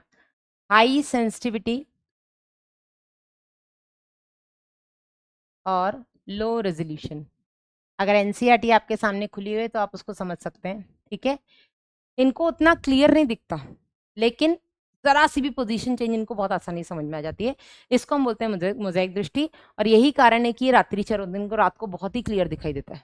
ठीक है, ये तो हो गए इसके संवेदी तंत्र। लास्ट में आता है बेटा इसका जनन तंत्र। तो जनन तंत्र में बेटा नर और मादा दोनों के जनांग अलग अलग होते हैं। नर कॉकरोच अलग होते हैं, मादा कॉकरोच अलग होते हैं। नर कॉकरोच में कुछ चीजें आपको पता होनी चाहिए, जैसे इनमें एक जोड़ी वृषण पाया जाता है जो कि 4 से 6 उदरी खंड में पाया जाता है। ठीक है, अब वृषण है तो इसके अंदर शुक्राणु बनेंगे। ठीक है, तो वृषण से शुक्राणु बन के कहाँ आ जाएंगे? Vas deferens. वास डिफरेंस को हम बोलते हैं शुक्रवाहिनी में, है ना, शुक्रवाहिनी या शुक्रवाहिका। वृषण से आएगा शुक्रवाहिका में, जिसको हम बोलते हैं वास डिफरेंस। यहाँ से जाएगा बेटा ये शुक्राशय में, सेमिनल वेसिकल। शुक्राशय से बेटा ये जाएगा स्खलन नलिका, एजैकुलेटरी डक्ट में। स्खलन नलिका से ये जो है ये आगे जाएंगे बेटा, जो नर जनन छिद्र है उससे बाहर, गोनोपोर से बाहर। अब इस नर जनन छिद्र के चारों ओर काइटिन की बनी हुई संरचनाएं पाई जाती है, जिनको हम फैलोमियर्स या गोनापोफाइसिस कहते हैं, जो कि शुक्राणुओं को मादा जननांग में पहुंचाने में मदद करती हैं। ठीक है, तो आपको ये पथ पता होना चाहिए। वृषण से शुक्रवाहिका लेके जाती हैं शुक्राशय, शुक्राशय से बाहर निकलते शुक्रवाहिनी, सॉरी, स्खलन नलिका, और स्खलन नलिका से नरजनन छिद्र से मादा जननांग में पहुंचेंगी। ठीक है, अब एक चीज बेटा यहाँ पर आपको पता होनी चाहिए, वो कि जो शुक्राशय है जिसको हम बोलते हैं सेमिनल वेसाइकल, ये ठीक है, यहाँ पर शुक्राणु संग्रहण होता है। यहाँ पर जो स्पर्म्स होते हैं उनको संग्रहित किया जाता है, ना केवल उनको संग्रहित किया जाता है बल्कि उनको आपस में से चिपका दिया जाता है और ऐसे छोटी छोटी बॉल्स बना दी जाती हैं, और शुक्राणुओं की उन बॉल्स को, उन पैकेट्स को शुक्राणुधर, स्पर्मेटोफोर्स बोलते हैं। ठीक है, तो नर जनन छिद्र से जब बेटा बाहर निकलते हैं तो ये शुक्राणुधर के रूप में, यानी कि स्पर्मेटोफोर्स, यानी कि शुक्राणु के पैकेट के फॉर्म में शुक्राणु बाहर आते हैं। ठीक है, अब यहीं पर एक सहायक ग्रंथि, वैसे तो इसमें होती हैं मशरूम ग्रंथियां, होती हैं आपकी फैलिक ग्रंथियां होती हैं। तो वृषण होता है 4, 5, 6 उदरीय खंड में, और ये मशरूम शेप की ग्रंथि बेटा होती है, ये होती है 6 और 7 खंड में। वृषण हो गए 4, 5, 6 खंड में। ठीक है, ये हो गया नरजन्नांग, ज्यादा डिटेल में पढ़ना नहीं है। मादा जन्नांग की बात करें तो बेटा इसमें एक जोड़ी ओवरी यानी कि अंडाशय, 2, 3, 4, 5, 6। ठीक है, तो मादा की अगर हम बात करें तो मादा में, ये तो हो गया नर का, ठीक है, मादा में एक जोड़ी अंडाशय जो कि 2 से 6 उदरीय खंड में पाई जाती हैं। ठीक है, अंडाशय के अंदर पतली पतली अंड नलिकाएं, ओवेरियोल्स जिनको हम बोलते हैं, प्रत्येक अंडाशय में लगभग 8 ओवेरियोल्स पाए जाते हैं। ठीक है, इनके अंदर अंड नलिकाएं या अंडवाहिनी बोलेंगे, नहीं, ओवेरियोल्स बोलेंगे, 8 ओवेरियोल्स। इन 8 ओवेरियोल्स में बेटा आपको ऐसे अंडाणु मिलेंगे, ऐसे इनकी विकासशील अवस्थाओं में, जितना आगे की तरफ आएंगे उतना ज्यादा विकसित होंगे। ठीक है, प्रत्येक अंडाशय में लगभग ऐसे 8 अंडाणु पाए, 8 ओवेरियोल्स पाए जाते हैं, अंड नलिकाएं बोल सकते हैं। अंडाशय से अंडवाहिनी में जाएगा अंडाणु, अंडवाहिनी दोनों मिलती हैं और ये मिलकर के सामान्य अंडवाहिनी बनाती है, जिसको कि हम योनि भी बोल देते हैं। सामान्य अंडवाहिनी को बेटा हम योनि यानी कि वेजाइना बोलते हैं। यहां से बेटा इस जनन कोष्ठ में पहुंच जाते हैं अंडाशय। ठीक है, यहां तक क्लियर है। अब इसी जनन कोष्ठ के ऊपर की तरफ 3 छिद्र होते हैं। पहला, जिसमें बेटा ये जो शुक्र गाहिका है ये खुलेगी, इसी में आपकी कोलेट्रल ग्रंथियां खुलती हैं, और यहीं पर बेटा आपके वो जो अंडवाहिनी है वो खुलेगी। ठीक है, सामान्य अंडवाहिनी भी यहीं खुलेगी, जो शुक्राणुधर को इकट्ठा करके ला रही है शुक्र ग्राहिका वो भी यहीं खुलेगी, और कोलेट्रल ग्रंथियां भी आपकी इसी जनन कोष्ठ में खुलती हैं। डन, और आपको यहाँ पे कुछ देखना नहीं है। आगे बेटा इसमें हम देखें तो निषेचन इनमें आंतरिक होता है, आंतरिक यानी कि मादा कॉकरोच के अंदर ही इसमें निषेचन होगा। ठीक है, अंडाणु और शुक्राणु दोनों मिलेंगे। इसके बाद ये ऊथिका बनाते हैं। क्या बनाते हैं? ऊथिका। इसके अंदर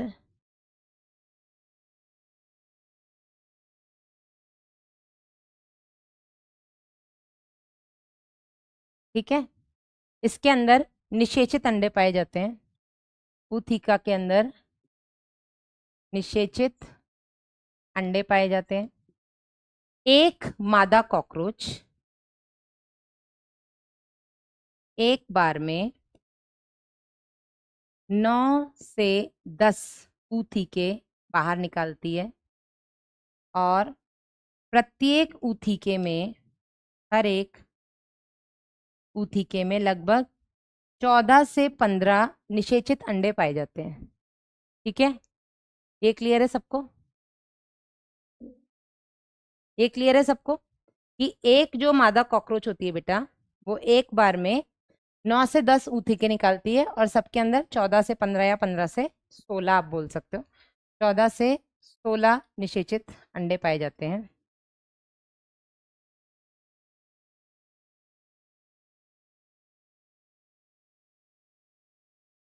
आगे इनमें जो विकास होता है बेटा वो पोरोमेटाबोलस प्रकार का होता है, पोरोमेटाबोलस। ठीक है, जिसमें 13 बार कायांतरण होता है, जिसको हम बोलते हैं 13 बार मोल्टिंग होती है।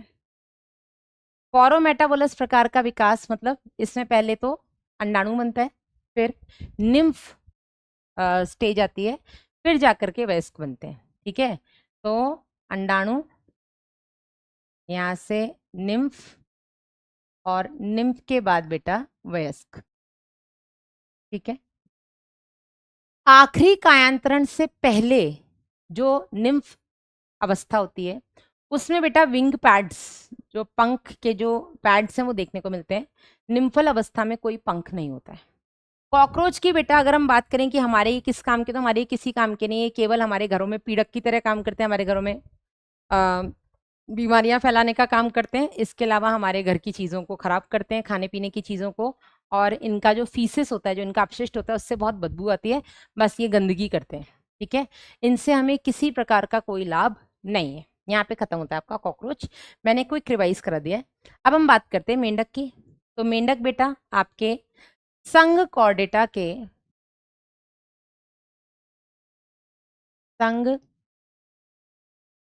के वर्ग उभयचर में आता है। उभयचर मतलब जो पानी में भी रहते हैं और मतलब जल में भी रहते हैं और स्थल पे भी रहते हैं। ठीक है, तो ये जल में भी रहते हैं और स्थल पर भी रहते हैं। यहाँ तक क्लियर है? मेंढक बेटा जो होते हैं ये कार्निवोर्स होते हैं। कार्निवोर्स का मतलब क्या होता है यार? एक तो हो गया हर्बीवोर्स जो शाकाहारी मांसाहारी होते हैं। ठीक है, ये मांसाहारी होते हैं, पहली चीज। ठीक है, ये हो गई मेंढक के बारे में। और क्या है यार इनके बारे में जानना है? एक चीज और मैं कॉकरोच में बताना भूल गई। हमारे इंडिया में जो कॉकरोच पाया जाता है, जिसकी सबसे ज्यादा प्रजातियां पाई जाती हैं, वो है बेटा आपका पेरीप्लैनेटा अमेरिकाना। Periplaneta Americana. इसी तरीके से अगर हम मेंढक की बात करें, तो मेंढक बेटा जो भारत में सबसे ज्यादा पाए जाते हैं, उनकी जो प्रजाति है वो है राना टिग्रीना। ठीक है, और इनके बारे में कुछ चीजें आपको पता होनी चाहिए, जैसे कि आपको ये हर मौसम में नहीं मिलेंगे, है ना। अत्यधिक गर्मी में ये मतलब ग्रीष्म और शीत निष्क्रियता में जाते हैं। ये ग्रीष्म निष्क्रियता में जाते हैं, बहुत ज़्यादा गर्मी में छुप जाएंगे, आपको नहीं मिलेंगे, और इसको हम बोलते हैं एस्टाइवेशन। और ये शीत निष्क्रियता में चले जाते हैं, बहुत ज़्यादा सर्दियों में आपको देखने को नहीं मिलेंगे। इसे हम बोलते हैं हाइबरनेशन। ठीक है, बारिश के मौसम में मिलेंगे, जल स्रोत में, या जो भी जल में या जल के आसपास देखने को मिलेंगे। ठीक है, इनकी जो त्वचा होती है, चलो आ जाओ इसकी बाह्य आकार की अगर हम बात करें, तो मेंढक के शरीर को हमने दो भागों में विभाजित किया है। कौन से हैं दो भाग? एक हो गया इनका सिर, हेड, दूसरा हो गया इनका धड़, टंक।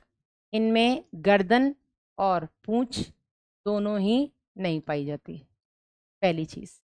ठीक है, दूसरी चीज बेटा, अगर हम इनके रंग की बात करें, तो रंग में इनका जो पृष्ठ भाग होता है ऊपर की तरफ, ये धानी हरा, ऑलिव ग्रीन इसको हम बोलते हैं, धानी हरा, और उस पे भी धब्बे पाए जाते हैं ना, धब्बेदार, ऑलिव ग्रीन होता है ऊपर की तरफ, उस पे भी धब्बे पाए जाते हैं। ठीक है, और वहीं अगर हम बात करें इसके अधर भाग की, नीचे की तरफ, तो ये हल्के हरे रंग का होता है या हल्के रंग का होता है, और एक जैसा होता है। नीचे की तरफ बेटा इसमें धब्बे नहीं पाए जाते। इनकी जो त्वचा होती है वो हमेशा नम रहती है, क्योंकि यहाँ पर म्यूकस श्लेष्मा ग्रंथियां पाई जाती हैं जो श्लेष्मा का स्राव करती हैं, जिसकी चलते इनकी त्वचा हमेशा नम और चिकनी रहती है। ठीक है, ये पानी पीते नहीं है, पानी का अवशोषण करते हैं अपनी त्वचा से, तो वेरी इंपॉर्टेंट, ये पानी नहीं पीते। ठीक है, ये त्वचा से अवशोषण करते हैं पानी का, पहली चीज। ठीक है, क्योंकि मैंने बोला ये ग्रीष्म और शीत निष्क्रियता में चले जाते हैं, ये अपने शरीर के ताप को ना नियमन नहीं कर सकते, ये अनियत होते हैं। मतलब हम क्या बोले, ये ठंडा इनका खून, जैसे हम लोग गर्म खून वाले हैं ना, हमें चाहे गर्मी में छोड़ दो तो भी हमारे शरीर का ताप 37 डिग्री रहेगा, सर्दी में छोड़ दो तो भी 37 डिग्री रहेगा।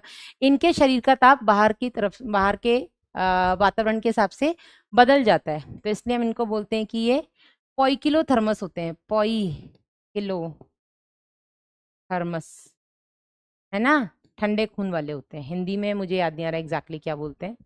अनियत मतलब इनका ताप नियमन नहीं हो पाता इनके शरीर में, इसलिए। ठीक है, चलिए, ये हो गई इसकी बाह्य आकारिकी। और कुछ बचा है क्या बाह्य आकारिकी में? हाँ, बाह्य आकारिकी में बहुत कुछ बचा है। इनके पास बेटा 2 जोड़ी पैर होते हैं, 2 जोड़ी पैर। ठीक है, एक हो गए इनके अग्रपाद यानी कि फोर लिम्स, एक हो गए इनके पश्चपाद यानी कि हाइंड लिम्स। अग्रपाद में 4 उंगलियां पाई जाती हैं और पश्चपाद में 5 उंगलियां पाई जाती हैं। ठीक है, पश्चपाद जो होते हैं वो थोड़े से मासल होते हैं, थोड़े से मस्कुलर होते हैं। अग्रपाद की तुलना में पश्चपाद में मसल्स ज्यादा होती हैं। ठीक है, जो अग्रपाद होते हैं इनमें 4 उंगली ऐसे होती हैं। ठीक है, और पश्चपाद में 1 2 3 4 5। ठीक है, इनके पैरों में जो उंगलियां होती हैं इनके बीच में जाल पाया जाता है। ठीक है, वेब्ड फीट होते हैं इनके ना, जालीदार इनके पैर होते हैं, और यही पैर बेटा इनको चलने में, कूदने में, ठीक है, तैरने में, इन सब में मदद करते हैं। तो लीपिंग में, वॉकिंग में और गड्ढा खोदने में। ठीक है, तो ये जो पैर होते हैं ये बेटा इनको चलने में, कूदने में, ठीक है, तैरने में और गड्ढा, बरोइंग है ना, गड्ढे बनाने में मदद करते हैं। Very important. अब इनमें भी लैंगिक द्विरूपता देखने को मिलती है ना, मेंढक में भी लैंगिक द्विरूपता, यानी कि नर और मादा आप देख करके बता सकते हो कैसे। तो इनमें भी लैंगिक द्विरूपता देखने को मिलती है। नर मेंढक में सबसे पहले तो वाक्कोश पाए जाते हैं। ठीक है, नर मेंढक में वाक्कोश पाए जाते हैं, यानी कि वोकल सैक पाए जाते हैं, जिसकी वजह से ये टर टर टर टर आवाजें निकालते हैं। ठीक है, मादा मेंढक में वाक्कोश कोणी, वाक्कोश इनमें, वोकल सैक इनमें नहीं पाए जाते, है ना। अब इस टर्टर आवाज का क्या मतलब होता है? तो टर्टर आवाज करके जो मेल फ्रॉग होता है वो फीमेल्स को अट्रैक्ट करता है या अपनी तरफ बुलाता है। ठीक है, किस लिए? आओ बच्चे पैदा करें। ठीक है, ठीक है, बारिश के मौसम में आती है ना आवाजें। ठीक है, दूसरा बेटा, नर मेंढक में अग्रपाद की पहली उंगली में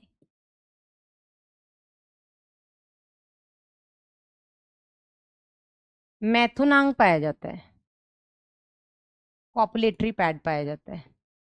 ठीक है, ये फीमेल्स में नहीं होता, जिसकी मदद से फीमेल्स को होल्ड करते हैं ड्यूरिंग मेटिंग, लैंगिक संबंध के दौरान। ठीक है, इसके अलावा मेंढक में ये क्षमता है कि अपना रंग बदल सकते हैं अपनी परिस्थिति के हिसाब से, जिसकी वजह से अपने आप को अपने शिकारी से बचा सकते हैं। ठीक है, कैमोफ्लेजिंग और मिमिक्री करने की इनमें प्रॉपर्टी होती है। आंतरिक अंग की बात करें तो बेटा सबसे पहले आता है इसका पाचन तंत्र। ठीक है, इसका पाचन तंत्र काफी हद तक हमारे पाचन तंत्र की तरह होता है। तो अगर हम बात करें इसके डाइजेस्टिव सिस्टम की, यानी कि पाचन तंत्र की, तो इसके पाचन तंत्र में वही सबसे पहले मुख द्वार, ये खुलेगा जाकर के मुख गुहा में।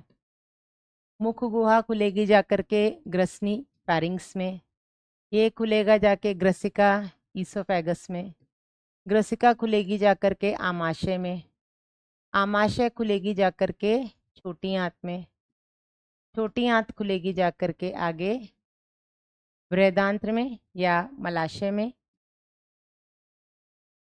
है ना। हाँ, आंत से सीधा मलाशय बताया, यहाँ पे छोटी आंत बड़ी आंत अलग नहीं बताया है ना।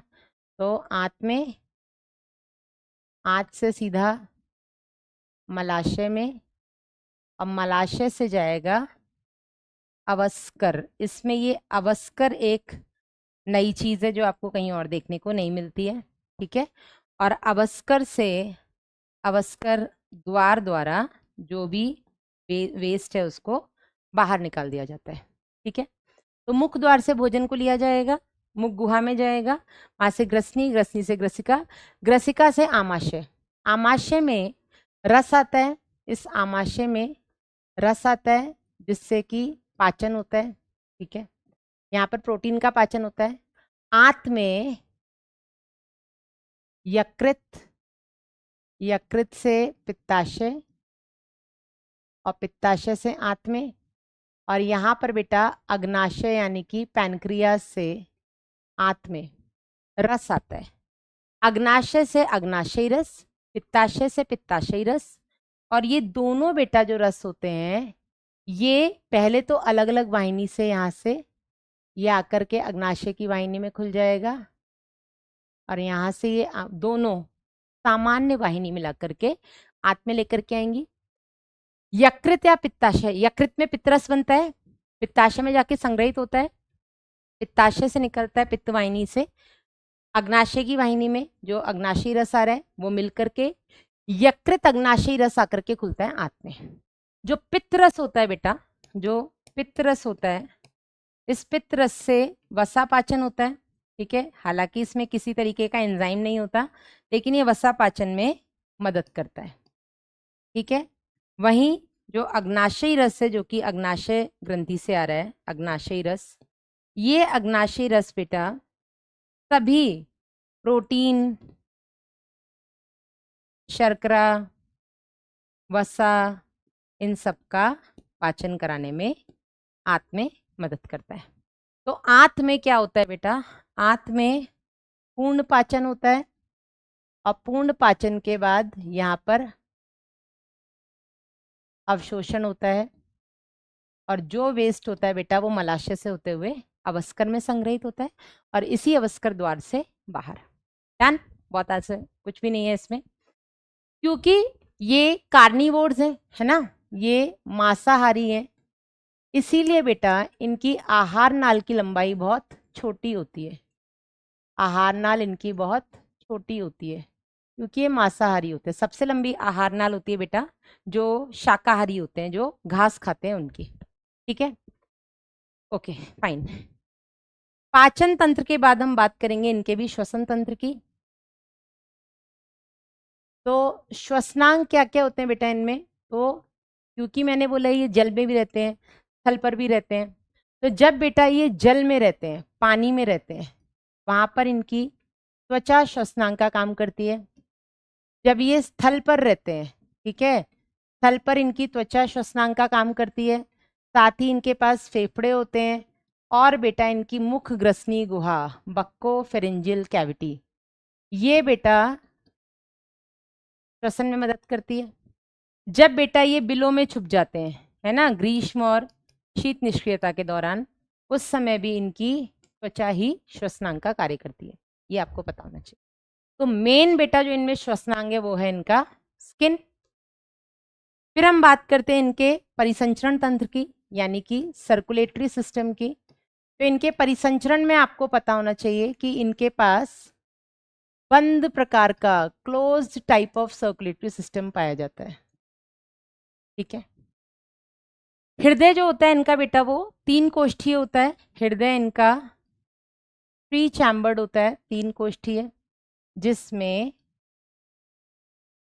आलिंद, दायां आलिंद, बी ऑक्सीजनित रक्त लाता है इसलिए नीला, बायां आलिंद ऑक्सीजनित रक्त लाता है इसलिए पिंक, और जो निलय होता है बेटा वो मिश्रित रक्त लेता है, इसलिए मैंने यहाँ पर पिंक और ब्लू दोनों से बना दिया। तो 3 कोष्ठी हृदय होते हैं, 2 आलिंद 1 निलय। ठीक है, तो यहाँ पे मैं लिख देती हूँ इनके पास 2 आलिंद और 1 निलय पाया जाता है, 2 एट्रिया 1 वेंट्रिकल। इसी के अलावा बेटा यहाँ पर एक एडिशनल चैम्बर भी पाए जाते हैं 2।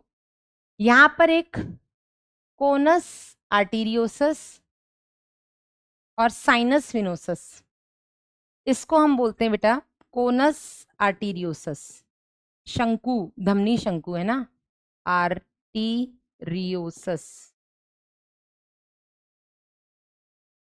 धमनी शंकु।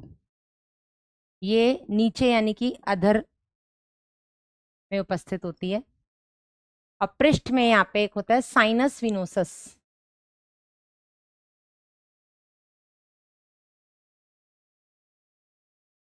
ठीक है, इसको हम क्या बोलते हैं, कोई शिरा, जो भी है, शिरा जो भी। तो होता क्या है, पूरे शरीर से विऑक्सीजनित रक्त महाशिरा द्वारा कहाँ आता है, इस साइनस विनोसस में, जो कि आकर के खुलता है दाएं आलिंद में। यहां से जाता है बेटा ये निलय में। ठीक है, ये हो गया निलय। निलय से ये वापस बाहर जाता है और ऑक्सीजनित होकर के आता है बाएं आलिंद में। बाएं आलिंद से बेटा ये पहुंचता है वापस से निलय, और मिश्रित रक्त यहाँ पर क्या है बेटा, ये मिश्रित रक्त लेकर के जाता है कोनस आर्टीरियोसस और यहाँ से धमनी से अन्य अंगों में। ठीक है, तो आपको मेन पता होना चाहिए कि 3 कोष्ठी हृदय होता है, 2 आलिंद 1 निलय। मिश्रित रक्त इनमें पूरे शरीर में जाता है, क्योंकि निलय एक ही है तो उसमें विऑक्सीजनित और ऑक्सीजनित रक्त मिल जाते हैं। 3 कोष्ठ के अलावा इनके पास 2 एडिशनल चैम्बर्स होते हैं। ऊपर साइनस विनोसस, जो कि विऑक्सीजनित रक्त को महाशिरा से लेकर के दाएं आलिंद में छोड़ता है, और एक होता है अधर भाग में कोनस आर्टीरियोसस या धमनी शंकु, जो कि इस मिश्रित रक्त को निलय से बाकी अंगों तक पहुंचाता है या बाकी अंगों की धमनी में डालता है। डन, बस आपको इतना ही पता होना चाहिए। इसके अलावा बेटा इनका जो रक्त होता है वो हमारी तरह लाल होता है। इनका जो रक्त होता है उसमें वही सब आरबीसीज पाए जाते हैं, डब्ल्यूबीसीज पाए जाते हैं, प्लेटलेट्स यानी कि थक्काणु पाए जाते हैं। ठीक है, इनके आरबीसी में हीमोग्लोबिन है, तो ये गैसों का परिवहन करते हैं। ठीक है, इसके अलावा बेटा यहाँ पूरा ही लिख देती हूँ हीमोग्लोबिन, अभी मर जाओगे तुम लोग, हीमोग्लोबिन। ठीक है, इसके अलावा बेटा इनके जो आरबीसी, हमारे आरबीसी में केंद्रक नहीं होता है, इनके आरबीसी में केंद्रक पाया जाता है। न्यूक्लिएटेड आरबीसीज होते हैं इनके, न्यूक्लिएटेड लाल रुधिर कणिकाएं होती हैं। ठीक है, पहली चीज। और बाकी वही जो हमारा है सेम। इसके अलावा इनके पास लसिका भी पाया जाता है। रक्त और लसिका में अंतर ही होता है, लसिका में आरबीसीज नहीं होते हैं। ठीक है, हल्के पीले रंग का होता है, डब्ल्यूबीसीज वगैरह इसमें पाई जाती है, लसिकाणु से मुख्य रूप से पाए जाते हैं। ठीक है, और काम इनका वही होगा सारा जो हमारे का होता है, वो हम हमारे शरीर द्रव्य में पढ़ेंगे। इसके बाद हम बात करते हैं बेटा इनके उत्सर्जन तंत्र की। तो इनके अगर हम उत्सर्जन तंत्र की बात करते हैं तो उत्सर्जन तंत्र में बेटा इनके पास एक जोड़ी किडनी है। ठीक है, एक जोड़ी इनके पास किडनी होती है, एक जोड़ी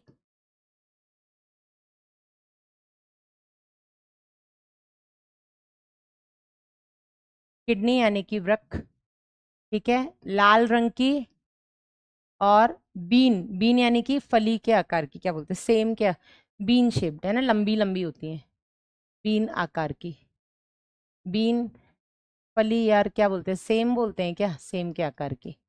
ठीक है, यहाँ से एक एक मूत्रवाहिनी निकलती है, तो एक जोड़ी इनके पास मूत्रवाहिनी हो गई। ये बेटा वृक्क हो गए। मूत्रवाहिनी आकर के खुलती है बेटा कहाँ, अवस्कर में, और अवस्कर द्वार से मूत्र को बाहर कर दिया जाता है। ठीक है, एक बेटा इनके पास मूत्राशय भी पाया जाता है। यहाँ पर इनके पास एक मूत्राशय भी पाया जाता है, ये भी मूत्र को अवस्कर में ही डालेगा। ठीक है, तो बहुत सिंपल सा इनका वृक्क होता है। क्योंकि ये यूरिया उत्सर्जन करते हैं तो इनको हम बोलते हैं ये यूरियोत्सर्जी होते हैं। ये क्या होते हैं, क्या हो रहा है, ये यूरियोत्सर्जी होते हैं क्योंकि ये यूरिया का उत्सर्जन करते हैं। ठीक है, पीछे हमने देखा था कि जो कॉकरोच होता है बेटा वो यूरिक अम्ल उत्सर्जन करता है तो वो यूरिकोत्सर्जी हो गया। ये यूरिया उत्सर्जन करते तो ये यूरियोत्सर्जी हो गए। ठीक है, आगे बढ़ते हैं। तंत्रिका तंत्र की अगर हम इनकी बात करें, इनका तंत्रिका तंत्र कैसा होता है, तो भाई हमारी तरह इनके तंत्रिका तंत्र में भी केंद्रीय तंत्रिका तंत्र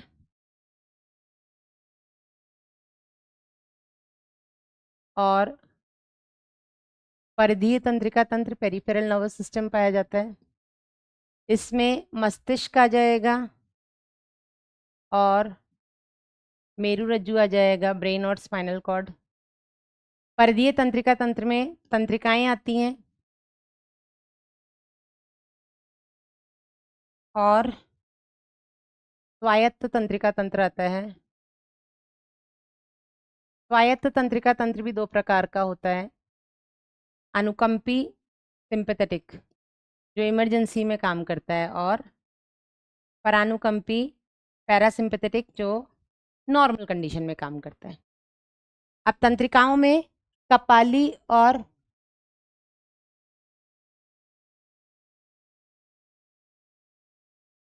तंत्रिकाओं में एक हो गई आपकी कपाली तंत्रिकाएं और एक होती है आपकी मेरु तंत्रिकाएं। कपाली तंत्रिकाएं बेटा इसमें 10 जोड़ी होती हैं, ये बहुत इंपॉर्टेंट है।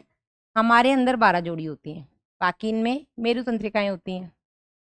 ठीक है, अब इंपॉर्टेंट है इसका थोड़ा ब्रेन देख लेते हैं। मस्तिष्क की अगर हम बात करें तो मस्तिष्क के 3 भाग होते हैं, अग्र मस्तिष्क यानी कि फोर ब्रेन,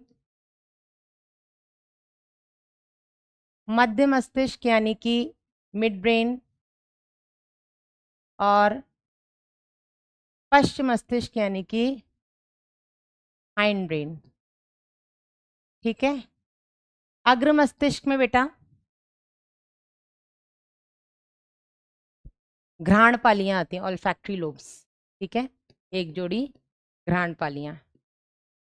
इसमें आपका प्रमस्तिष्क अर्धगोलार्ध आते हैं, प्रमस्तिष्क अर्धगोलार्ध और एक बहुत इंपॉर्टेंट अयुग्मित अनपेयर्ड मतलब सिंगल डायनसेफेलॉन, ये बहुत इंपॉर्टेंट है। इसमें मतलब अयुग्मित ये इंपॉर्टेंट है, सिंगल होता है, पेयर में नहीं होता है। मध्य मस्तिष्क में आते हैं बेटा ऑप्टिक लोब्स, ऑप्टिक लोब्स यानी इनको हम बोलते हैं दृक्पालियां, है ना, ये देखने के काम आती हैं या देखने में मदद करते हैं दृक्पालियां। और पश्च मस्तिष्क में आता है बेटा इनमें अनुमस्तिष्क यानी कि सेरिबेलम और मेडुला ऑब्लोंगेटा।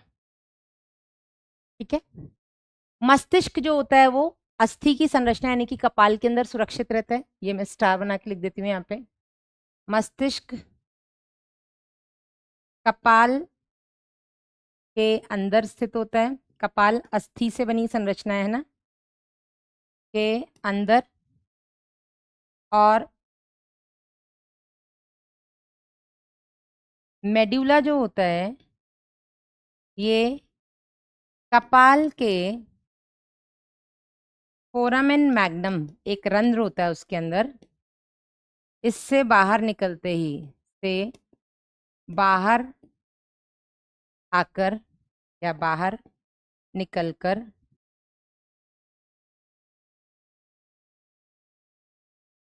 मेरु रज्जु का निर्माण करता है।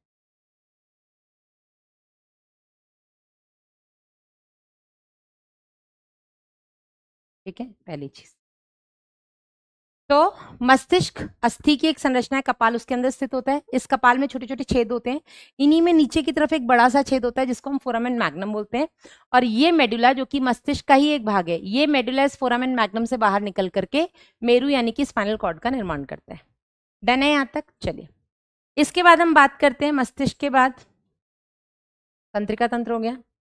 फिर हम बात कर लेते हैं जरा इनके संवेदी तंत्र की। इनके संवेदी तंत्र में क्या क्या आता है।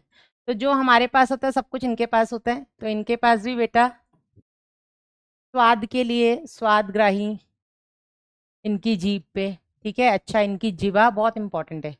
इनकी जो जीवा होती है बेटा वो द्विपाली होती है, द्विपालित बाइलोब्ड टंग होती है इनकी, ठीक है। और अग्रभाग से जुड़ी होती है, अग्रभाग से जुड़ी होती है। और ये मैंने पढ़ाया भी है। तो जैसे हमारी जीवा ऐसी है ना, हम आगे से चलाते हैं, इनकी जीवा ऐसी होती है, आगे से जुड़ी है। तो इनको कोई शिकार पकड़ना तो यूं करके बाहर निकालते हैं, शिकार को फंसाते हैं, अंदर ले जाते हैं, ठीक है। जीवा होगी। तो स्वादग्राही इनकी जीवा पे होते हैं। इसके अलावा बेटा घ्राण यानी कि सूंघने के लिए इनके ग्राही होते हैं, ठीक है। इनके पास टच यानी कि टच को क्या बोलते हैं यार, टच ग्राही इनकी त्वचा पर पाए जाते हैं। इसके अलावा बेटा इनके जो नेत्र और कर्ण होते हैं वो बढ़िया विकसित होते हैं। नेत्र और कर्ण इनमें बढ़िया विकसित होते हैं। अंतःकर्ण, ठीक है। बाहर तो केवल बाह्य कर्ण जो होता है वो टिम्पैनम होता है, ठीक है। ये इसकी बाह्य आकारिकी में ही आएगा वैसे तो। कहाँ है इसकी बाह्य आकारिकी? बाह्य आकारिकी में ही आप कुछ छोटी छोटी चीजें और लिख सकते हो। यहाँ पे चित्र देख लोगे तो इनका जो मुख होता है ना, मुख के ऊपर एक जोड़ी नासाद्वार होता है, उसके ऊपर बाहर की तरफ निकली हुई आंखें होती हैं। साइड में पार्श्व भाग में एक जोड़ी टिम्पैनम होता है जिनको हम ईयर ड्रम बोलते हैं, ये पर्दा जैसी होती है, ठीक है। ये टिम्पैनम ही इनका बाह्यकर्ण प्रदर्शित करता है, तो है ना। तो यहाँ पे ये टिम्पैनम होते हैं और ये ही इनका बाह्यकर्ण है, ठीक है। इनमें अलग से हमारी तरह पिन्ना नहीं होते हैं, ठीक है। तो इनमें अंतःकर्ण और नेत्र बढ़िया विकसित होता है, बाकी सब कुछ खास विकसित नहीं होते हैं। संवेदी तंत्र सब होते हैं। फिर बेटा इनके पास अंतःस्रावी तंत्र होता है। इनके पास वो सभी ग्रंथियां होती हैं, कई सारे हॉर्मोन्स जिनसे निकलते हैं। इनमें अंतःस्रावी तंत्र होता है, ठीक है, जिसमें कई सारी अंतःस्रावी एंडोक्राइन ग्लैंड्स होते हैं, अंतःस्रावी ग्रंथि होती हैं, जैसे कि पीयूष ग्रंथि, ठीक है, थायराइड ग्रंथि, थायराइड, फिर थाइमस ग्रंथि, पीनियल ग्रंथि, अधिवृक्क ग्रंथि, पीनियल, ठीक है, अधिवृक्क ग्रंथि, वृषण और अंडाशय, ये सब होते हैं बेटा आदि। जो हमारे पास होती हैं लगभग वही सारी ग्रंथियां इनके पास होती है। यहाँ पर आपको एक चीज और बतानी चाहिए कि जो इनकी थायराइड ग्रंथि है ना, थायराइड ग्लैंड, इस थायराइड ग्रंथि से बेटा एक हार्मोन आता है जिसको हम बोलते हैं थायरॉक्सिन। ये थायरॉक्सिन इसमें बहुत इंपॉर्टेंट होता है लार्वा से वयस्क बनाने के लिए, ठीक है। मेटामॉर्फोसिस को हम बोलते हैं कायांतरण। अगर किसी लार्वा जो मेंढक होता है, मछली जैसा जो दिखता है, अगर आप उसकी थायराइड ग्रंथि निकाल देते हो तो वो जब तक जिंदा रहेगा वो लार्वा अवस्था में रहेगा, वो कभी भी वयस्क नहीं बना पाएगा, ठीक है। ये हो गया थायराइड ग्रंथि। आगे बढ़ते हैं बेटा, लास्ट इनका जनन तंत्र जल्दी से देख लेते हैं, नर और मादा जननांग। तो जनन तंत्र में बेटा नर और मादा, तो नर जननांग और मादा जननांग में बहुत क्लियर ना, आपको एनसीईआरटी से ही चित्र से समझा दूंगी, इसको ज्यादा इजी रहेगा, चित्र जितना करो उतना अच्छा है। तो नर जननांग की अगर बेटा मैं बात करूं, नर की, ठीक है, तो यहां पर आप देख सकते हैं कि इनके जो वृषण होते हैं, इसके ऊपर एक आवरण होता है जिसको हम बोलते हैं मीजोर्कियम, मीजोर्कियम, ये इसका आवरण है, ठीक है, वृषण का। पीले रंग के वृषण होते हैं जो कि मीजोर्कियम से ढके होते हैं। और ये जो वृषण होते हैं ये इनकी वृक्क यानी कि किडनी से जुड़े होते हैं, ना केवल बाहर से जुड़े होते हैं, ये कार्यात्मक तरीके से भी जुड़े होते हैं। इस वृषण से 12, 10 से 12, ठीक है, यहां से ऐसे लिखते हैं, वृषण है, वृषण से क्या बोलते हैं, वास्ट डिफरेंस है ना, 10 से 12 शुक्र वाहिकाएं आती हैं। ये शुक्र वाहिकाएं बेटा वृक्क के या वृक्क में बिडर नाल में खुलती हैं। किसमें? बिडर नाल में। बिडर नाल केवल और केवल नर मेंढक में पाया जाता है, मादा में नहीं पाया जाता है। बिडर नाल से बेटा ये वृक्क से बाहर मूत्र जनन नलिका द्वारा निकलती हैं और ये मूत्र जनन नलिका आकर के खुलती है किसमें? अवस्कर में। ठीक है, देख सकते हैं आप यहाँ पे, ये वृषण है, इससे 10 से 12 वो है अपनी शुक्र वाहिनियां जो कि आके खुलती हैं बिडर नाल में।